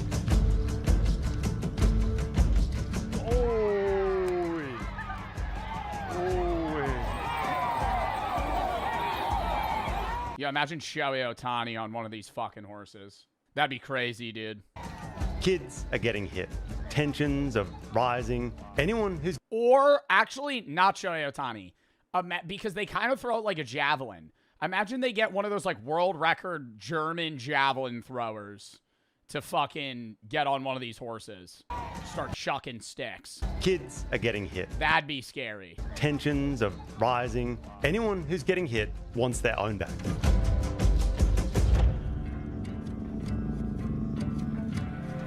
Like, what counts as a hit? Like, if it hits him sideways, that counts as a hit? You see quickly how it works. He got nailed, but he straps his head up and he goes back right in front of the other team and sort of taunts them back, like, let's try it again.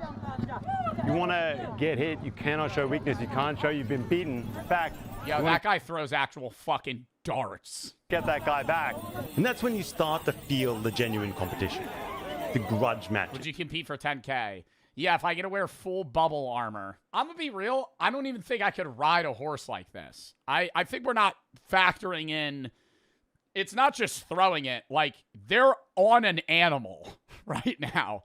Like, that alone's probably one of the hardest parts of this, is that they're actively controlling a horse while they're leaning over and throwing shit at each other.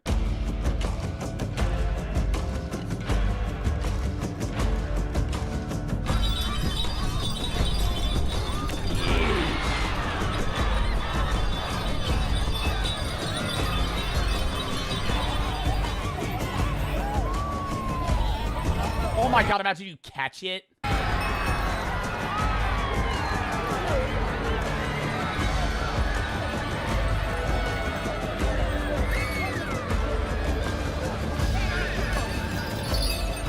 This looks so fun though. That's the problem, dude. Like this looks dangerous, but it's like I get why they're doing it. When one person scores a hit, the whole side of the field that scores the hit, they're going to go ballistic, and more ballistic depending upon how successful that hit was.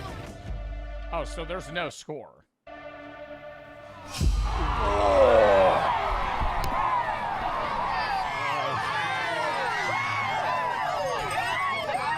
When you hit somebody with your spear, I see like people celebrate. Karena bagaimana perasaannya Bapak? Senang. Yeah. It feels like really proud.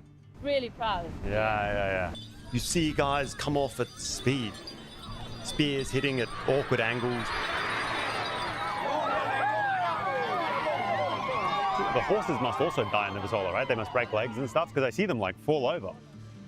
Saya belum masuk Pasola, ada yang baku tabrak kuda mati. Yeah, the horse also die on the Pasola. They run into each other. Oh, that's crazy, huh? Horses sliding, slipping, breaking their legs and getting carted off the field. Don't worry. Oh, see, that's fucked because then they got to kill the horse. All that meat's getting used tonight.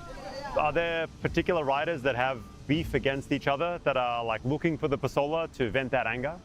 Memangnya ada yang balas dendam dan some is for revenge, but it's not the point. That's not the purpose of the Pasola. Was he ever able to hit the guy who did it back or not yet? Yeah, that's why he told it. Yeah. Still, he's trying. Still it. Saya menyesal itu tidak ada kuda. If he really like, if they have no horses, he's like, He's bummed out. He's disappointed. He's bummed out. I swear, guys, sometimes two people seem to hit each other, and it just sort of depends whose tribe shouts the loudest, cheers the loudest. It sort of like takes the win, if you get what I mean.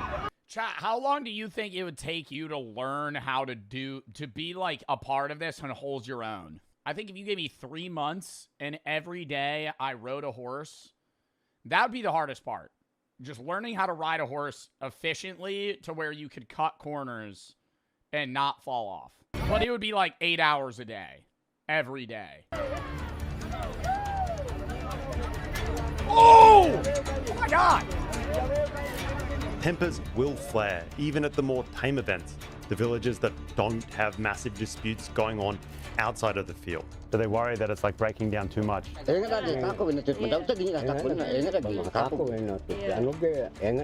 Yeah, they worry about like people not gonna come to Pasola because they're scared. It's too violent now. Too violent. Yeah. That's what they're scared. There's just frequent separations between crowd members and participants alike. People stepping in, carting off riders who are furious about one thing or another. Just as it was getting a little bit heated, the rat. Yeah, this would be... somebody earlier was like, this should be in the U.S. This would go even worse. From the other village in the U.S. Sort of headed over here, may make peace a little bit. Like, you couldn't have a crowd. Some army guys got involved. I think it's sorting out. We got some. Yeah, somebody would bring a gun. I didn't want to say it, but you said it. So yeah, no, there would be. Yeah, somebody would bring a gun and shoot someone, and that would be. You hold this event in the U.S. That's how it would end. Please walk in the middle of the field. Try and push it to the sides again.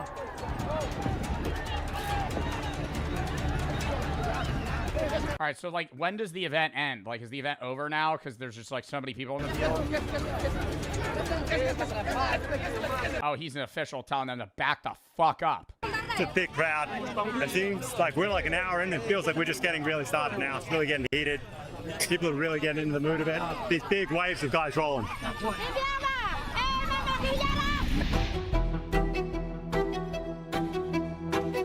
And when you understand this island, you get why they need it. Sumba is one island. 1 million people, but it has 1 million people live on that single island. People, but it has almost a dozen languages. Are they similar languages? Dozen languages.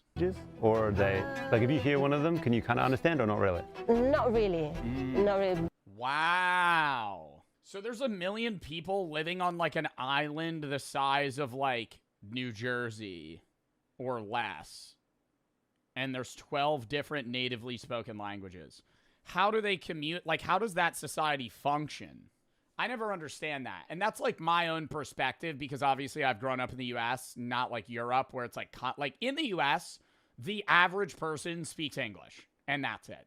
Then maybe English, Spanish, or something like, you know, English, Spanish, English, and, you know, German, English, and Russian. But, like, most of the time it's just English. So, like, even in European countries, like, if you're in Switzerland, I think they speak, like, 3 or 4 languages as, like, official languages. But having 12 languages is in one part of Indonesia alone. Somebody said translators, but, like, that's just inefficient on a day-to-day basis. Like, you got to be interacting in a workplace. I'm not saying, like, a workplace like you're at an office job, but I'm saying, like, you're in a society. Like, you have to communicate with people that you don't understand. But maybe 1 or 2 words kind of similar. So with the older generation, they just kind of speak the local language. Yeah. And then, but the younger ones can speak. Yeah, they speak Bahasa because they go to school. That's another person from. Oh, so the younger generation is kind of learning, like, an individual language that they're all able to communicate with? Outside, so yeah. Think about that. That doesn't happen by accident. That happens because these communities have been isolated from each other, warring with each other for centuries.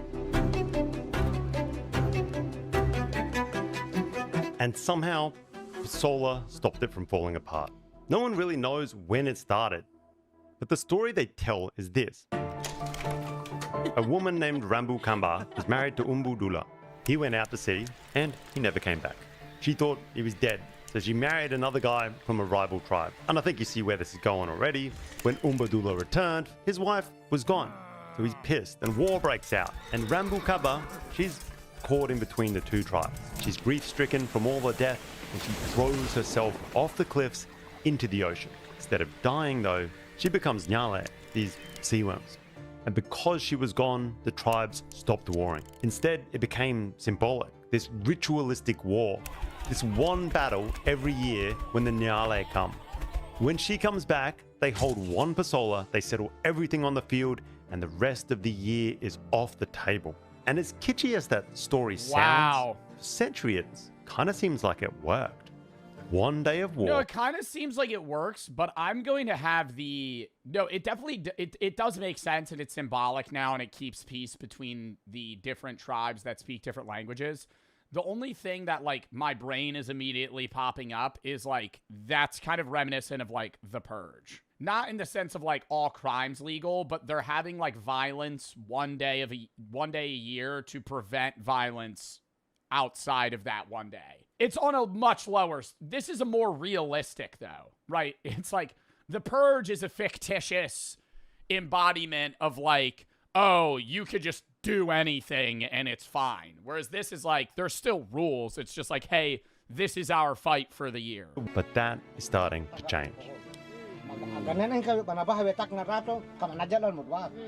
And they say it's from alcohol.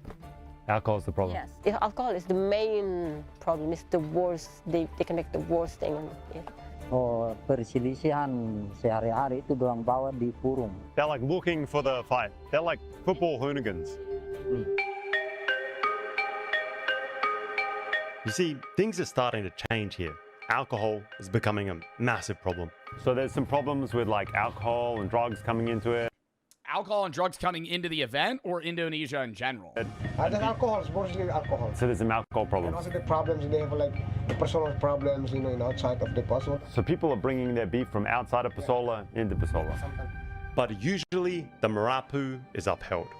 Usually the Ratu are taken seriously and people listen. And usually it gets contained on the field. Usually. Now, they don't believe Ratu at all. So even Ratu say, please don't make a crowd and throwing rock. They're not gonna believe that. Even sometimes they're throwing rocks to Ratu. Really? Yeah. Oh. And this is where the Ratu just aren't enough anymore. Police have to physically move in. But what happens when a sacred war stops becoming sacred? It's like a fake war. You can pretty easily see how it's... Yeah, I feel like it's starting to make things worse, no? Like, they're kind of talking about problems in this area where people are getting too drunk and fighting instead of letting the tradition take its place. And I feel like now, instead of, like, it being violence and the rest of the year being normal, it's now, like, sparking more feuds in this day than it's solving. starts to turn into like a real war. If you've ever done any sparring, Muay Thai, boxing, whatever, you know how it can get a little bit out of hand real quick when you're throwing spears at each other and there's a whole village involved and there's bad blood, it goes a bit crazy. The youth out here are beginning to be way more into motorbike culture than horse culture.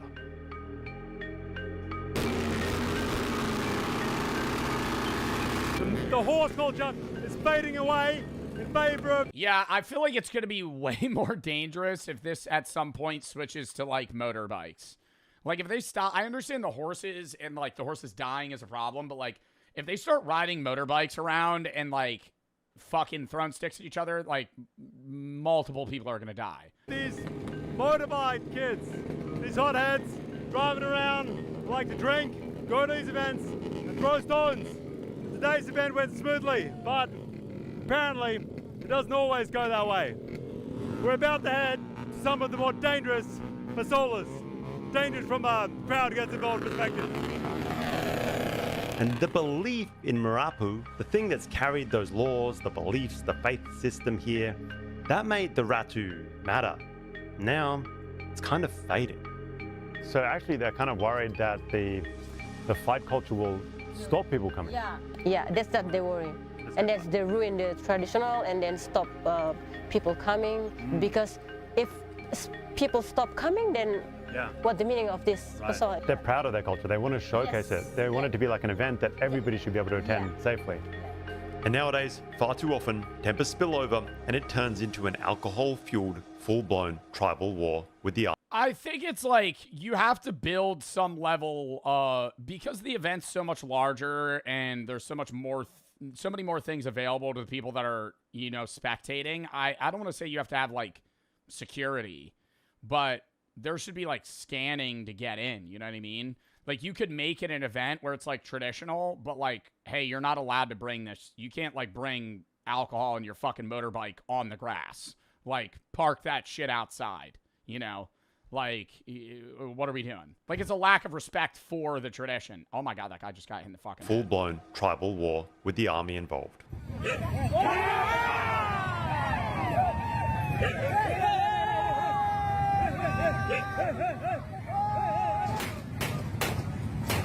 Oh, is that a fucking gun? The crowd reacts, and all of a sudden, it's a hail of stones. Alright guys, rocks are flying, chaos kicked off. The dude with the cigarette hiding behind Andrew. There's a rock going off. He's just fucking huddling behind him. Rocks are flying, chaos kicked off. It seems like the war is here.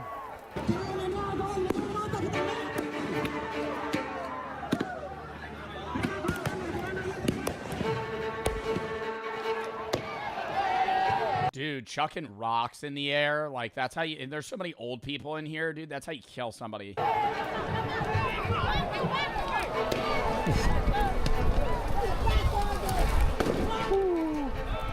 There's spears. Yeah, they're fleeing this shit like it's a frat party that got fucking ran through by the cops. Now, as well, it seems like kind of tension is built up between running out of here. The two sides. Maybe someone wasn't happy with the way something went down. I saw the police dragging one guy away.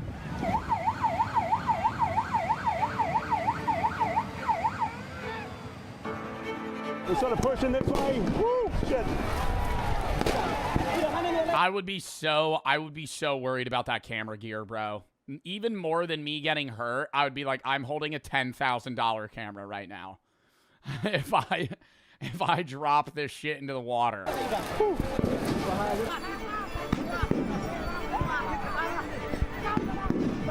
The kids now stash rocks in the hingi, the traditional wraps they carry the parang or machete in their waist with. And they come ready for the violence to spill out of the field where it's supposed to stay.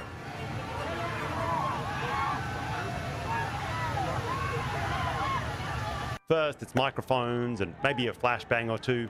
Then it's the tear gas. And then it's the water cannons.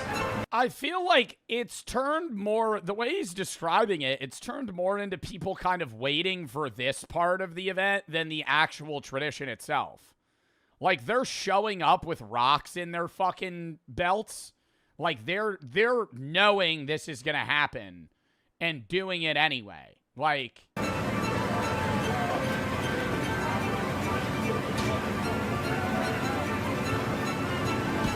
This fire goes off pretty quick. Oh, fucking hell.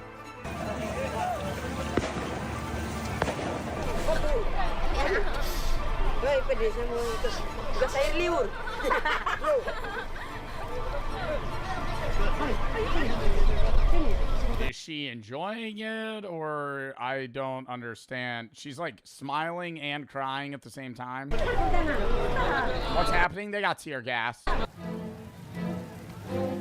Limboya may be the biggest event of the year. That ended in rock fights, maybe about an hour or two in. An hour in, it was a rock fight? Bro, no way. That's like, yo, they gotta have something. No rocks. No rocks allowed. 1 hour in, there's a rock fight. Wanukaka, and then it's just done. The second biggest on the island, barely 30 or 45 minutes in before it was over. Apparently there's large border disputes in that area, and the tensions between the tribes is sky high.